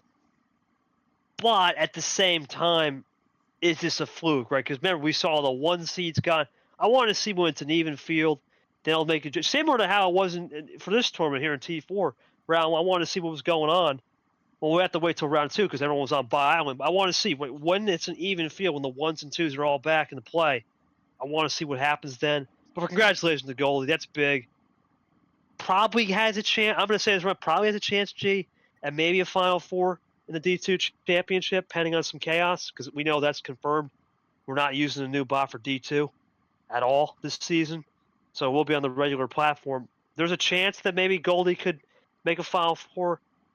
Is Goldie ready for a finale? We're going to find out in the championship, but you got to look at T4s, use it as a little, because if you can use it as a little bit of a platform base where there's no They'll have an LCQ. I think the top guys will do a little bit of polishing up their craft. I wouldn't say probably just polishing up the old skills, craft it right, and then just go from there. That's how I view it, G. I still think it's going to be an interesting final tournament where a lot more desperation will sink in for sure. That's my thoughts overall. Fair enough. All right, well, let's go into that Super League top 15, G, and right off the bat, some of it just not people. If we exclude DJ Ashley, right? Because let's face it, DJ probably would take the biggest hit now, but Ashley probably still fine, despite missing a tournament. A bunch of quad 4 wins for the top guys. You really, if we exclude DJ, you gotta look at Stingray. G. That's a big loss. He already had dropped from 7 to 14. He's gonna get outside top 20 at this rate. LaPlante, huge loss. Toaster guy, we kind of said was on house money. Cody, last year's Super Leaguer, don't look good in Myth. So those are the 5 guys that lost. You think Tapir and Eli just squarely move in, or do you think a guy like Drip, if he can get a Yepes win, and Seth, if he gets an Albion win, it can jump it? What do you think here's the ultimate move? The double buy spots, I don't think nothing's changed. Hate to say it, Z, but a quad 4 win from a first-round competitor, Chomik being Fitzy, Cap beating Allen, Turner being Monaco, even Albion taking care of Lee, that's not really anything to write home about. They're going to have to build round 2 platforms to even think about that due to resume. But what was your thoughts overall on just the bubble bout? Because it's eating up now. Tapir and Eli moving to that spot, you would think, but not guaranteed with Drip still lurking. I mean, I think in terms of the now, I think they do, but obviously a lot can change from now to the end of the tournament. So I would not bank on them just being locks for the top 15 with this, because they could very well lose in the round 32. And I mean, I said it before during the preview. Eli's upcoming round 32 matchup is a legitimate must-win for his entire season. If he does not win that, I don't think he makes Super League. And I mean, for Tapir, obviously has to get the rebound. He does have one less tournament than everyone else, so needs to work a little harder, especially since he fell outside of the top 15. So needs to make sure he doesn't have any terrible performances here after the May disaster. So for Stingray and LaPlante, oh man, Stingray just continues on a complete downward spiral. It's a disaster. An awful spot going into tournament 5. He's in a very bad spot, and then LaPlante just all over the place. He's going to drop back down all the way to possibly the 24-25 area. Might just literally go from +9 to -9 potentially. And then you kind of look at the other 3 guys that lost. Toaster guy, I mean, had a great run to the Final Four, just did not have it this tournament. So we don't know where he's going to go. Myth is probably dropping out, and then Cody Lamas, I mean, I personally think his season's over. I think he might drop out of the top 25 with this, because 3 round 1 exits, and 2 of them were the players who are probably in quad 4 right now. It's not good at all. He just cannot afford that, and in my opinion, the only way he makes Super League in tournament 5 is if he makes it to the final, which I'm going to be honest with the way his form is right now, I don't see that happening. So in my opinion, Lamas' season's over. He really needs to focus on next year to try to get back on the 8-ball. It's tough to say, man. We talk about this. We had talked about the conversation. Which Super Leaguers can maybe join me? And Cody was one of them. Next in line has to be Yepes. And if he doesn't beat Drip, that's a tough road to hoe, right? Basically, a lot of playoff game. We'll get into the preview. Now, I don't really got much to say. There's really not much. It's hard to say when a lot of guys are on Bye Island. You almost look at DJ, him not playing. It really didn't, because of the quad. It really, if DJ, let's say if Monkey loses, right? Yoshi, Tyler all lose, Ghost loses, Nam loses, and DJ's still there at 8, and no one's. He could still stay at 9 or 10, right? Because if they all lose behind him and he didn't play, he's looking good. You look at Ashley, everyone thought she could drop to 10. I don't see it. If all these people lose or half of them lose, she still might be in a bye spot, and we know she can turn up in T5. I think not playing right now because of the smaller entry list, it hasn't been the worst thing. Outside top 25, I don't know. You look at Vapor, it's almost must win. We've talked about his struggles on resume. I'm going to be honest with you, G. I mean, Art and I have already had this discussion. He says he has to win Tournament 5 or he's not making Super. I agree. His resume is absolute dog water. If it's not a T5 win, which He's never even been to an Elite Eight. He's got to get it done. There's a lot of people that just lost. Zay is another one. Too many people that have lost that are going to be in desperate spots. And what do we always say, G? When you're in a desperate spot, you do desperate things. I think it could be desperate. We could see a lot of longer series in T5 just because of the desperation element. That's going to be in August. Now we switch over from Super League to relegation. I'll let you take the lead on this one because you have more investment with the charts and graphs on this one for sure. For relegation, yeah, it's all you. Yeah. I'm gonna read this off here because we have like 41st through 64th track here. I'm not gonna go through everyone. But we have there's two win players here, 41st and 42nd. That's Bowtie and M. M obviously has missed 2 tournaments, so automatically at the bottom there. But Bowtie, as we said, got the win. He was very close. He was on the cut line pretty much coming into this tournament, so kind of jumps away from it for now. Then I'm going to read this off here. All these players have 1 wins, and we'll just read it off here. So 43rd, MGR, 44th, Mac Johnson, 45th, myself, 46th, 46th, H, 47th, Stephen Costa, 48th, James Ellison, 49th, Austin Rogers, 50th, Varigold, 51st, Logan, and 52nd, Aiden Smith. Tops with MGR 14 game wins. That is top. There's no ties there. And then you have a few ties here at 11 and 10. And then there's a tie at 9 with Varigold and Logan. Logan is out of the tournament. Varigold's still in. So Gold can have a possibility of moving up if Logan's going to stay that way for tournament 5. But here's the really interesting one. Aiden Smith's at 8 game wins. And he's currently in right now on game win percentage because there are 4 people who have 8 game wins at 1 win. And it's a very scary spot for a lot of these players because they don't really know what's going to end up happening as we go down the line. There's no one below the relegation cut line that's still in, so this is kind of locked in right now going into Tournament 5. But the current 12 people who are in this relegation battle are 53rd, Zach, 54th, Sam England, 55th, Rodden.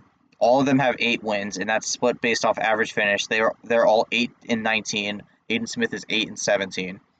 Leah's at 56, so they would have technically the last bye from the first round, although really it's going to be 5 because Cologne's not here. 57th, Clint. 58th is Brando, and then we have a 3-way tie with 3 players who are 0-3 and 2-12, split on average finish.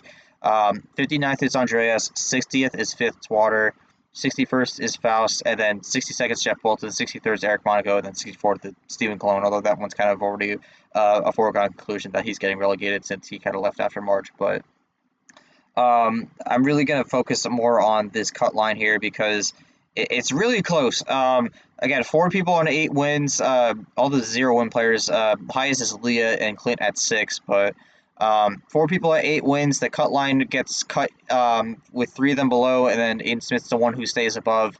Then you have 2 people at 9 wins, only one of them still in, and then 2 people at 10, and then 2 people at 11. I mean, you look at this, and you see a lot of people who are kind of in danger right now. Obviously, a series win will keep you safe here, but what are your thoughts on this one? We've officially broken the bubble here on this quote-unquote bump day. Some of the people who are expected to do well ended up getting those times to put themselves into the quote-unquote field, but now we have people who have 1 series win who are currently below the cut line. How do you think this is going to affect the Tournament 5? Because how do you think this is really going to affect Tournament 5? Because this is a very precarious situation for a lot of these players. I mean, everyone in this 1-win column has got to be really worried unless you're really up top like MGR and Mac Johnson. It's a scary spot. I feel for a lot of these players, you're gunning for that series win, so you just don't have to worry about this. But if you don't get that series win, you're at 1 win, you're really at risk of potentially getting relegated now, especially if you're on the lower end of the wins. Aiden Smith, Zach A, Sam England, Rodden, those are 4 of the people you absolutely have to keep an eye out for because they're all fighting each other. There's only 1 spot in for those 8-win players, and that might end up turning into 0 if one of these 0-win players ends up winning. So any thoughts on that? It's a really tense situation for a lot of these players right now. Very, very scary for a lot of them. Well, you look at the guys that have 0. You look at Jeff Bowen may not be back. Cologne's not bad. His 2 are gone. Can Eric get a win? Not right now in his form. Fitzwater has to play me at this rate or it's not happening. I don't see Clint getting the win, G. I think his season's over. So that leaves 3 likely suspects, Leah, Brando, and Andre. If Leah can figure out something, maybe. Personally, I haven't seen enough. I know you're more high. on her. Maybe Brando needs to work on power play, needs to work on ammo control. Maybe Andreas. The only thing with him, I know the fans are hyped about him, but who's he going to play? It's going to come down. Does he play a goated opponent? What if he gets Brad or something? Then it's not happening. We have to see if we give him someone easy at this rate, or not so much easy, but easier than Cap KTR. I mean, that's going to be a I tough don't see any of them situation. winning. Yeah, that's a tough situation also for some of them because some of them had really poor tournament fours, so their seeding might go down. But And they need 2 wins. Some of these guys need 2. Fitzgerald needs. Realistically, I don't see any of the 0-win guys. I think we were maxed out. Andreas is the only one with a shot, and he needs 2 anyway. Do I think he can get 1? Yeah, 2 is a stretch. So now it comes down to Aiden Smith. I'm going to go Ellison. I think Acosta's all right. I think it's going to be Acosta all the way down to Radden. Radden, right now on paper, probably can't do it. I don't see enough. And even though he's improved, I don't see it. His composure. England, I'm not seeing enough. So it comes down to really the last spot, in my opinion, is going to come down. I think Varigold will win because Varigold's still left, so you almost have to move him. He's going to get a couple more at minimum. He moves ahead. It comes down to Logan, Aiden, Zach, and England. I think England and Zach actually will move ahead of Aiden and Logan, personally. I think they will not so much win a series. I think they're going to maybe go to a game 6 or 7 where I think Aiden and Logan are more likely to go 5 or 4. I think they could jump ahead. So that would then just throw Austin. I think Austin's not going to get swept. A. Riders will not get swept. I don't see Ellison getting swept. I think they'll all be safe, assuming we have no mysterious winner, right? If we have a mysterious winner, then okay. Well, then that prediction's out the window. It's going to come down to really how big were those wins. Think about Austin. Okay, he could have lost 4-0 to Superior. How big was that one win? That could be the difference between making it out of that relegation tournament or even maybe staying in D1, right? It's wild to think about that, but yeah, realistically, the fact that we have 55 winners, the computer I think projected only 46 at most on the high. I think the number was 40. It's kind of insane. The fact that we've hit 55 and maybe a couple more. I would never say in a million years that we would have 55 winners in this league. It just shows you how competitive it is. It really is the Cup Series now, where anyone can get a series. It was Pat Johnson finally broke through. Took him forever. So I don't know. It's gonna be crazy. I think looking ahead though, there's only 3 of them that got out of here, and Bowtie, who's relatively safe. So Bo should be safe. He'll get a couple more for sure, and he's already got 2. I think Matt Johnson will be safe. I think he actually could get 15, 16 wins, knowing Mac, and still be safe. So I think G gets safe as well. He'll get a couple minimum. Varigold. I think they're all safe. Realistically, it comes down to Logan, Aiden, Zach, and England. I think those are the 4 now. I don't see a world where, unless Radden gets really hot, makes a move, and anybody behind Radden, the only one I would even remotely consider is Andreas, just because we don't know what he will be on a regular opponent. But that's my thoughts, Jay. It's going to be crazy. It's going to be an insane T5 and insane relegation tournament for sure. Bump Day will still be hot moving into. I am going to make one more comment on this. I mean, you have to look at the way the tiebreakers go because it's obviously game wins and then it's game win percentage. You look at this. Aiden Smith, he has only 1 win, but he won that game 4-1. The other 3 people below them won their games 4-3. Sam England won in March, has done nothing since. Zach, I believe, won in was it April? I want to say it was April. Yes, it was April. Bowtie. He almost beat Bowtie. Yeah. 4-3. So Aiden has a huge advantage here if this ends up tied at the cut line because you look at most of these guys, the only other person who is currently at 17 losses and is not still in is H, and H is relatively safe. So if you get stuck with the same game wins and that's the cut line, Aiden Smith might have a huge advantage there winning that matchup 4-1, and that's kind of the thing where getting those sweeps, even if it's just 1 win or like those dominant performances, that can make a huge difference when it comes to staying above and staying below. So if this ends up tied and Aiden Smith's in that tie, I'd say give advantage to Aiden Smith because he has a huge advantage with that game win percentage. It's going to come down to opponent too, G, right? Who you get. If you get somebody favorable. Now, there's the old adage too, right, G? what if there really is 32 matchups? Or, well, it can't be, right? What if there's 30 matchups, let's say, and 25 of those have to be streamed due to some type of circuit, whether it be a bye, a double bye, a Super League bubble game, or a relegation. That's another element. We have not done more than 16 regular games in the first round of streams. If we have 25, we had 9 more layers to that. It's about to get absolutely ballistic. Right, so we don't know what's going to happen. It truly is going to be chaotic T5. That's going to happen at all. We're still a month away from the absolute madness that's going to ensue. This is new to us, but we have never had a relegation battle to talk about. I'm looking forward to just seeing that, and glad that at least we can say we had a lot of different winners this year. It's crazy to think that. Who knows, G? I mean, someone made a. I think it was Japesta. We might have next year where you may not be safe with 2 wins. We might see a world where 2 wins isn't enough. That is a Right? real If you would have told me possibility. that years ago.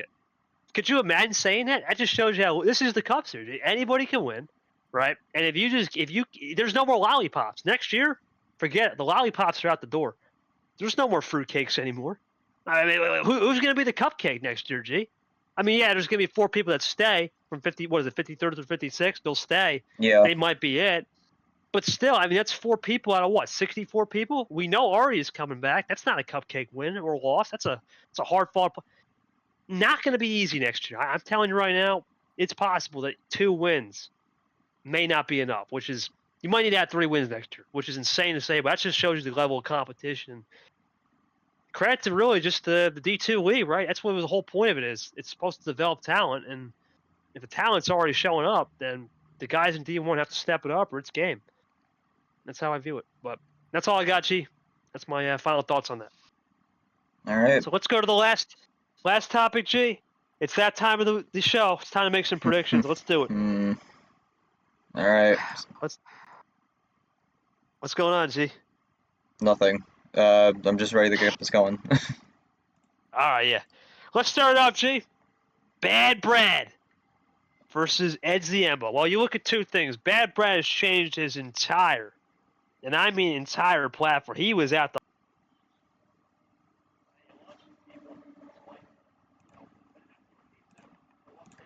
against me. He's changed. He's a tournament winner on Bye Island.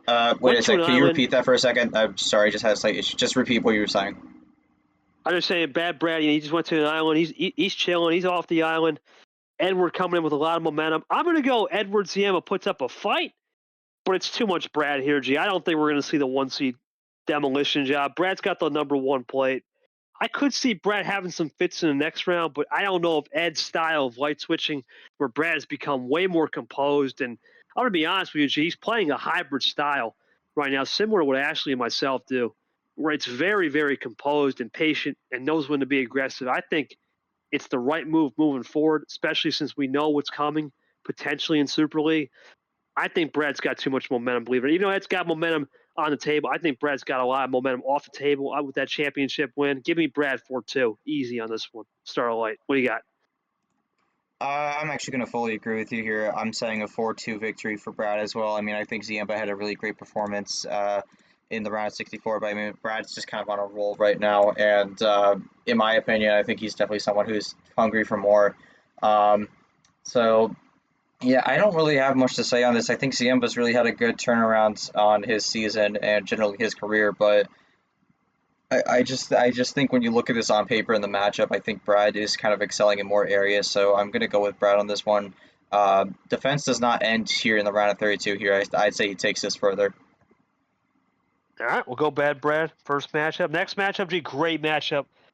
Venezuela versus California. Pez Drip. Both guys have always wanted to play each other, right? Both guys have a lot of fire. We talked about this with Spicy in the pre-press conference back in March, where Drip was throwing out some heat. Pez was throwing some heat. I think this game's going to come down to can Drip limit those mistakes on leaving reverses and skips open, and +2s for that matter. I think he actually will do that. I think Yepez is in for a rude awakening where Drip is really good in round 2, but not round 3. I'm going with the, I guess, upset, right? This isn't an upset in my eyes. I think Drip's ready. I'm going Drip 4-3. I'm going to go Drip in 7. I know Yepez is very polished. He's a great player, but I know he won the tournament. I think Drip is going to be a little bit more unpolished, and sometimes Yepez can get wary of unpolished players. Give me Drip in 7 in a close one. What do you got? I made the point about Drip with I think it was a really strange first round for him. I think he needs to get some fixes here and there. And then we go to the other side of the coin. Yepes with a 4-0 sweep here. I mean, this is a really big playoff game for both these players. Yepes, defending Super League champion, absolutely wants to make it back there. And then for Drip, um, I've said this whole season, like, is there going to be there's going to be a tournament where he has this big run here, but we're kind of running out of time. I thought maybe with the win in May against Chomik, I believe that it was going to be that, but it didn't end up being that. So this is a really tough one because you're kind of having you're someone who desperately needs a win to defend his title, and then someone who needs a win that a lot of people have been expecting to get that big run. So I agree with Playoff you. game. I agree with you. I think this goes 7, but I'm gonna go with the league experience here. I think Yepes gets it done here. 4-3, moves on, gets his season back on track here. This is the tournament he won last year. Do remember that. So we'll see how that ends up going for Yepes, but I think Yepes gets it back on track here.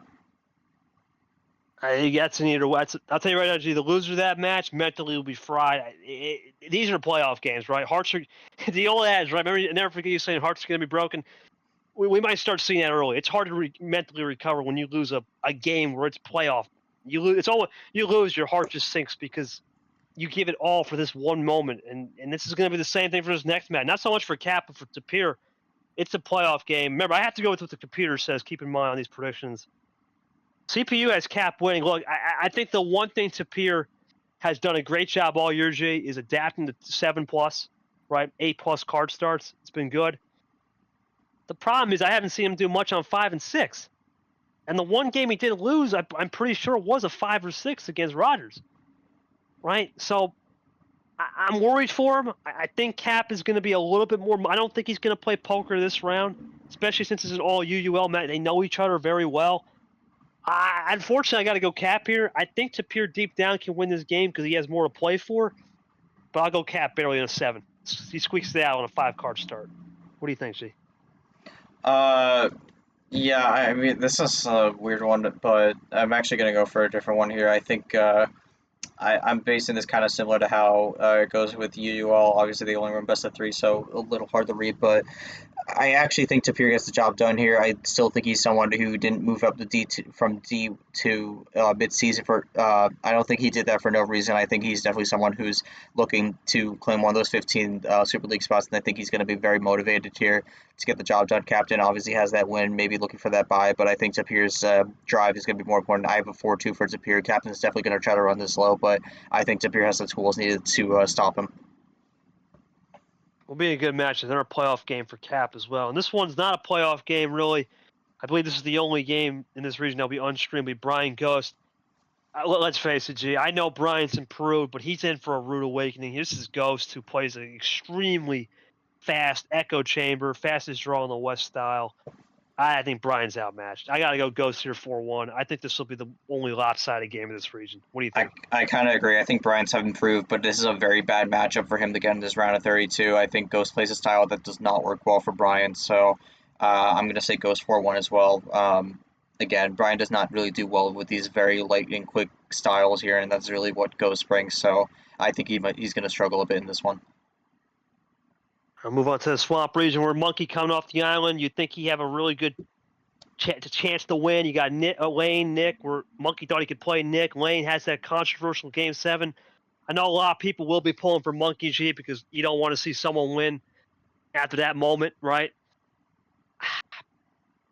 Monkey's had a lot of controversy in his bio, and he was making some interesting comments to, I think, post game to Allen. He was making some ridiculous comments, out of control, just with massive W. I don't know if he's going to be there. I think this is the 1-1 seed, one of 2 1 seeds you want to play. I'm going Lane 7. He checked for me. Lane 7. I believe in the Lane Sanders train, G. I don't know if Monkey's got it. I think mentally he's going to crack under the pressure to be a 1 seed. This 1 seed strong stuff is going to end. Lane takes care of business, and I think he moves on to the next round. He gets out of that round 32. What do you think? Yeah, I mean, this is kind of a tough one to read, but I think based off how this season gone, I'm gonna say Monkey 4-2. Remember, Lane has never made it out of this round, and a bit of a questionable end to the game in the round of 64. So I don't know. I think Monkey kind of most of the season has kind of beat up on weaker opponents here. He has a lot of quad 3 wins. I think Lane Sanders is in that quad 3 area. So I'd say Monkey 4-2 moves on, but this is kind of a game where if he loses this, he's in huge trouble. So pretty much a must win for Monkey at this point. I do agree with that. It's a playoff game for It's a playoff game for both, but more Lane, win or lose, he's checkers or records, right? Whatever happens, happens. But Monkey Exactly. cannot afford a loss here, for sure. Next one, this is a playoff game and a half for Seth Cole. He needs this one. Yeah, And you got Abian coming here. A lot of these 4 or 5 sort of like playoff games. So. Oh, absolutely. And this is a tough one to predict. Gee, I look at Abian. I did give him a lot of praise here. I personally think he should win. I know the computer's going with the upset just due to more to play for. Personally, deep down, I think Abian wins this one 4-2, but I have to be fair. The computer says Seth wins, and it's going to come down to wild control. I think Seth would then get more wilds, right? Seth would get a lot more wilds, and that's the one thing Abian has to work on is can he control wild cards? Because he gets flushed out sometimes. I'll go Seth 4-3. Somewhat of an upset, but more Seth needs it more than Abian in that case. What do you think?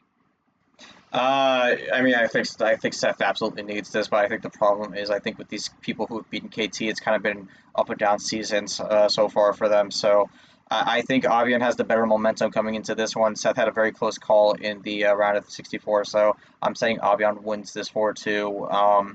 I think Avian, you've said it before, he's someone who could have a breakout run, someone who could maybe win this, but I think he's got good momentum right now, and I think that plays a lot in this game. Yeah, Avian deep down, I think he could easily make a Final 4G. The way the path is rolled out, it's possible, pending some things for sure, or even an Elite 8. Next match, we talked about it. It's win or go home for Eli, and you said I don't see it, G. As much as I think Eli will improve in this and takes this 1-7, because he does have experience being Chomik in other leagues, this is a different animal. It's a playoff. We saw the last time Eli was in a playoff game against who was it? Clay last year in T5, where it was a true playoff game where everything was on the line. Didn't end well. I think Eli will improve. He'll go to his famous vintage Game 7, the old CR7 for Ronaldo, but I think it's too much challenge. Split ammo is just way too powerful right now with the meta. That's where you want to be. I'm going Chomik here in 7. Closer than people think, though. I kind of fully agree with this on this. I think Chomik wins this 4-3. You say the CR7. I think this is essentially going to a penalty shootout where Eli ends up losing out here, kind of similar to the Euros, but Chomik's just kind of got that style right now that really works out. I mean, kind of took care of business against Fitzwater and just kind of been on a roll. Is motivated after a disappointing May. So I see Chomik winning this one. He definitely wants to try and lock himself up into one of those double buys because right now he's only at a single buy. So it's a big game for him to try to get that done. So I would say Chomik doesn't exit the round 32 two times in a row. I'd say he gets the job done. Goes 4-3, really close matchup. Eli, unfortunately, just comes up a bit short. This next matchup, I can't make a prediction. Yeah, I know you can't make one. We look at JT here on paper, one of the best in Carla G, trying to get on the schneid again for a double back-to-back. I'll go with the CPU here. I think JT somehow finds a way on Carla G. This is the only thing he's got going for him. I know his power play game stinks, but JT, when he gets one series where it's just Carla, it usually lasts about 4, similar to White, right? We saw it in D2. Deep down, I think you can beat him for sure. But this is JT with the current meta. He's going to probably be one of the saddest players when we eventually move into this new bot. He's not going to be happy. But for right now, he's okay because it's the regular bot. I got to go JT in 7. I will say, though, G, the moment he messes up on power play, it's going to flip in the other. I can't see us going anything other than 7 games. This will be a close match for sure. Good battle. Technically New York, New Jersey. You're still here in New Jersey. Yeah, I probably will still be in New Jersey till the end of the tournament, but I think this is interesting also because I believe this is the first time you haven't picked me to win this season, despite being only 1-3 right now. So interesting note there, but yeah, I think this is someone with relatively good draws going up against someone who kind of all season has kind of struggled with the draws. Really only got the first bailout in the last game in the last matchup that I had, so going to be interesting to see what kind of prevails here, but it's an uphill battle. We'll see how it goes, but yeah, fair points all around. It's classic battle of the old card luck versus can G get a regular hand, just wear down skill. That's really what will come down. That's just JT. That's how a JT game goes. Yoshi, Cav, you think this would be a foregone conclusion? I know the CPU says Yoshi 4-1. I'm going to be honest with you. Kev's a sneaky player. You played him. He has a lot of sneaky looks. This is not going to be easy. Yoshi's going to be in a similar spot to Monkey. I don't think this is the other 1 seed you want to play. I think this is a 1 seed that's actually harder on paper. I think Yoshi wins this one 4-2. I don't think it'll be 4-1, though. I think Kev will actually throw a surprise and get a couple game wins where in the past in round 2, he's able to get 2 wins usually on trends. So I'll go off of trends. Yoshi 4-2. But he does get that 7th win of the year. What do you think, G? Yeah, I'm saying Yoshi 4-1. I mean, I think Kev's kind of struggled in this round historically and had a good showing in the round 64, but I think if we're going off trends here, Kev has never made it out of this round. He's never really came close. So the closest he came was in March, and he kind of fumbled it for himself. So yeah, and I mean, I think Yoshi has good uses to power play. Kev just straight up doesn't use it, so gonna be curious how that goes, but. Yeah, that's my biggest takeaway. I would say 4-1 Yoshi. I think he kind of walks away with this one. He walks away. That's a good point. Kev doesn't use power. We'll see. It have to be 2 regular wins. The next one, Carson Ball. Gee, it's almost if Carson loses this game, his season's finished, right? You can't afford. This is a game you must win. CPU has him down for a 4-1. I agree. I think this is a 4. Carson cannot afford a loss here. The moment he starts getting into a 2-2 shootout or a 3-2 shootout where he's up even, it gives the opponent the chance. He cannot afford it. Carson has to win this game. I think Carson needs it more for Super League, get his 5th win. Carson 4-1. Easy on this one. What do you think? Yeah, I'm actually gonna go 4-0 actually with Carson here. I think this is kind of like one of the more determined players to get through this done. Bowtie's kind of been up and down. I mean, he's never really made it out of this round before, so never gotten more than 1 win in a tournament, and I unfortunately think that continues. I haven't seen anything necessarily that tells me Bo's a huge contender, so I unfortunately think Carson rolls through this. I want to throw a sweep in there somewhere, so this is where I'm going to throw it 4-0, but I could very easily see this going 6 or something like that, but Carson's going to take the win.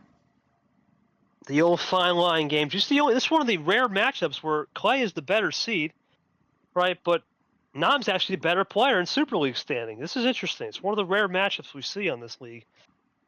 Playoff game for both. I will say Clay. I know a lot, but you can't put your. I still believe Clay is the only, because I see him in real life with the pressure. He's the only guy in the league that I believe personally could go in T5, wouldn't care, and get the job done. With that reason, I think Nam wins in 7. I think Clay will fight hard, but I think Nam has something more. He's been more battle tested with that crazy game against Age where he was down 2-0 and found a way. Clay struggled against England. Nam does play fast, but he had a little slower package in the game. He broke out and it worked. I think Nam gets it done in 7. Be a good game, another playoff game. If Nam wins this game, G, you almost think top seed. Definitely for the group stage, he starts to get into that conversation. If he loses, though, he's probably outside top. It's truly a playoff for Clay. He loses, not the worst thing, but if he wins, what a rocket ship win that could be. Interesting one for sure. What's your thoughts?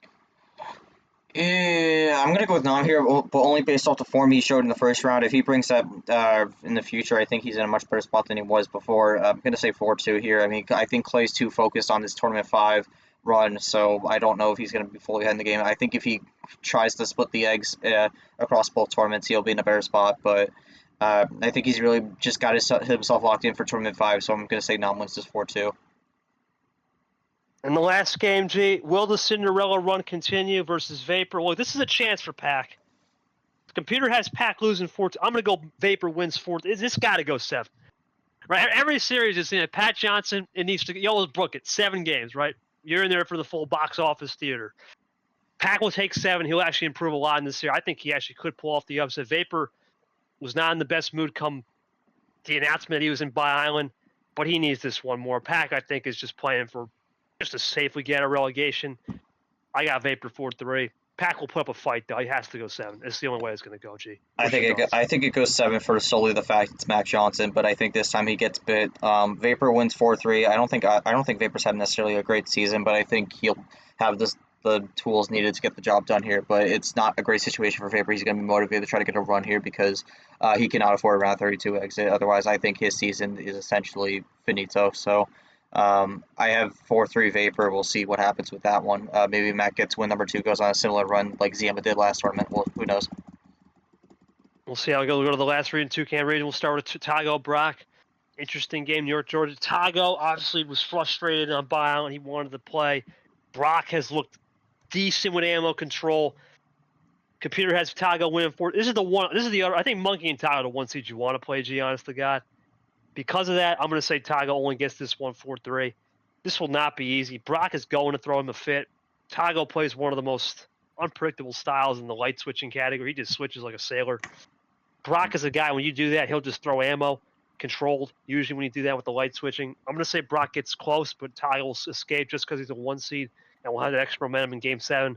But it won't be easy. Tago will be on upset alert, similar to Monkey for sure. What are your thoughts? I agree. I don't think we picked a single 1 seed to win the lose this round. I mean, we saw all of them go out in the last round. I think the real question No, is, do you picked one? Lane. I picked Lane. Oh wait, yeah, you did. I did. Well, I didn't pick any 1 seeds. I'm gonna stick with that. I think Brock's had a relatively disappointing season. I was expecting a lot more. I didn't get it. I have faith maybe he could do it here, but I have been led into nothing a few times too many. I'm gonna go with Tago 4-2 here. I could very well see Brock getting the win here, but it's just I've been relatively disappointed with how Brock's played so far this season, and I unfortunately think at this point it's getting to a point where it's too little too late. So I have Tago winning this 4-2. He's really been on the 8 ball with making sure he's locked in and loaded for all these games. Yeah, Tago, I think, needs to think about this and build a composure platform. You see, he has a chance. If he gets through Brock, this is going to be an interesting matchup because it's retro gold. The winner could play Tago potentially, and I think gold is in a great spot, G. Great. You got retro here who's very, very unpolished, not the most composed player. Gold is back. Vintage gold look back. Gold is back. Monkey off the bat, whatever you want to say. Too much gold in this one. Way too much EXP. Give me gold 4-2. I think retro will get a little bit under gold skin early in the match, but this is way, way too much Vera Gold. He has a chance to make a crazy run, especially with Tago if he gets there. I think Vera Gold could be the one to watch. What do you got? I have this as a 4-0. I mean, I think this is just a complete mismatch in terms of play styles. I mean, Gold is someone who absolutely punishes mistakes. Retro makes quite a few mistakes, especially on the table. So, I don't know. I think this is kind of a disaster class for Retro at the moment. Give me Gold. I think he has a potential for a good run here to build himself back up, but we'll see how far it goes. Gold 4-0. I'm just going to lock in on that one. All right, G, I like the sweep call, and this is probably the toughest game to predict, G. Oh, 98 versus 99, man, in the league in terms of league numbers. Caesar, you look at him, right, had the 100th game series. That's out of the window. He doesn't have to worry about that pressure. He did it against Brando. Maybe it's a little bit of monkey off the back there in that element. Sanford has had a season to forget. I'm going to be honest with you. I'm going to make this one prediction. The loser of this game, this will be truly season's over. You're not going to mentally recover. They're going to pour their hearts and film study the hell out of this game. And with that being said, we've been saying it for about a year and a half now. When is he going to get that big win? It may not be a big win in terms of quad resume, but it's a big win in terms of morale boost. Caesar gets it done. Finally, after 18 months, he finally gets that big win he's been searching for years, it seems like. He gets it done, 4-3. I think the last thing that Sanford has to realize, and the one thing he has to realize, Caesar, while he's a more polished player, does have very good ditto plays. Sanford's a guy that doesn't even touch dittos usually. I think Caesar actually can do a little reverse psychology on Sanford. I got Caesar with a little mental edge, barely on Sanford. For hardest game to predict it around. Truly a playoff game. I agree. What do you think? I'm actually going to go with the same prediction with you, even though I do agree it's really hard to predict. I think Caesar wins 4-3. I think the problem for Sanford is I think some of the mentality is just not there right now, and I think pretty much this season has become more of experimentation for next year because it's just not been a great season for him. He really does not have the wins to contend on the resume. Has not even come close to a finale when he made 2 last year. And I mean, it's just been one of the more disappointing seasons. I think at this point, if he loses this one, he's going to go into full experimentation mode for Tournament 5. Just to prepare for next year, because I mean, at this point, he's not really thrilled with the bot, and at this point, This might be just a season to forget and just move on. Well, G, I won't make the last prediction. It's the first king versus the second king in March. There's rumors that this could be the last run with the current bot. So what fitting way to start off with the first ever winner of the tournament in this league with the old bot, and the last tournament ever winner on the old bot in March in 2024. What do you got, Kings of March? It's all you.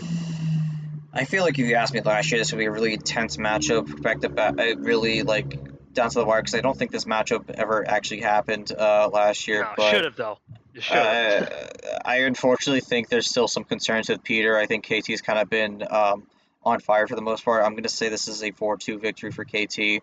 I think Onjak at least is showing a little bit of better strength overall, but I think KT's just another beast of a player, to be honest. And I think with the way Onjak's form has been, it's just not going to be enough, and the way he's playing is not going to cut it. So give me KT 4-2. He kind of moves on, recovers from that round of 32 loss from last tournament, and goes from there. But yeah, I think that'll do it.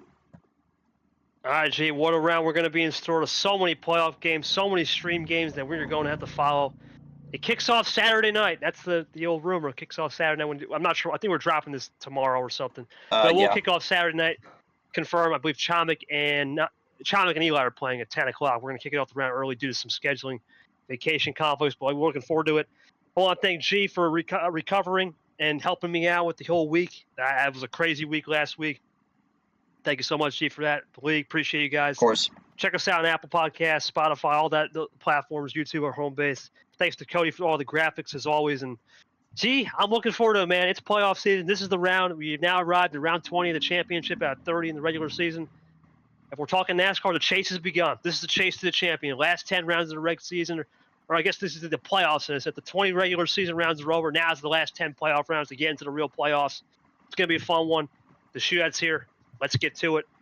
Thanks for everyone for listening in. Good, everybody. And we'll see you to the next episode where we get to that Soil 16 preview. We'll see you out.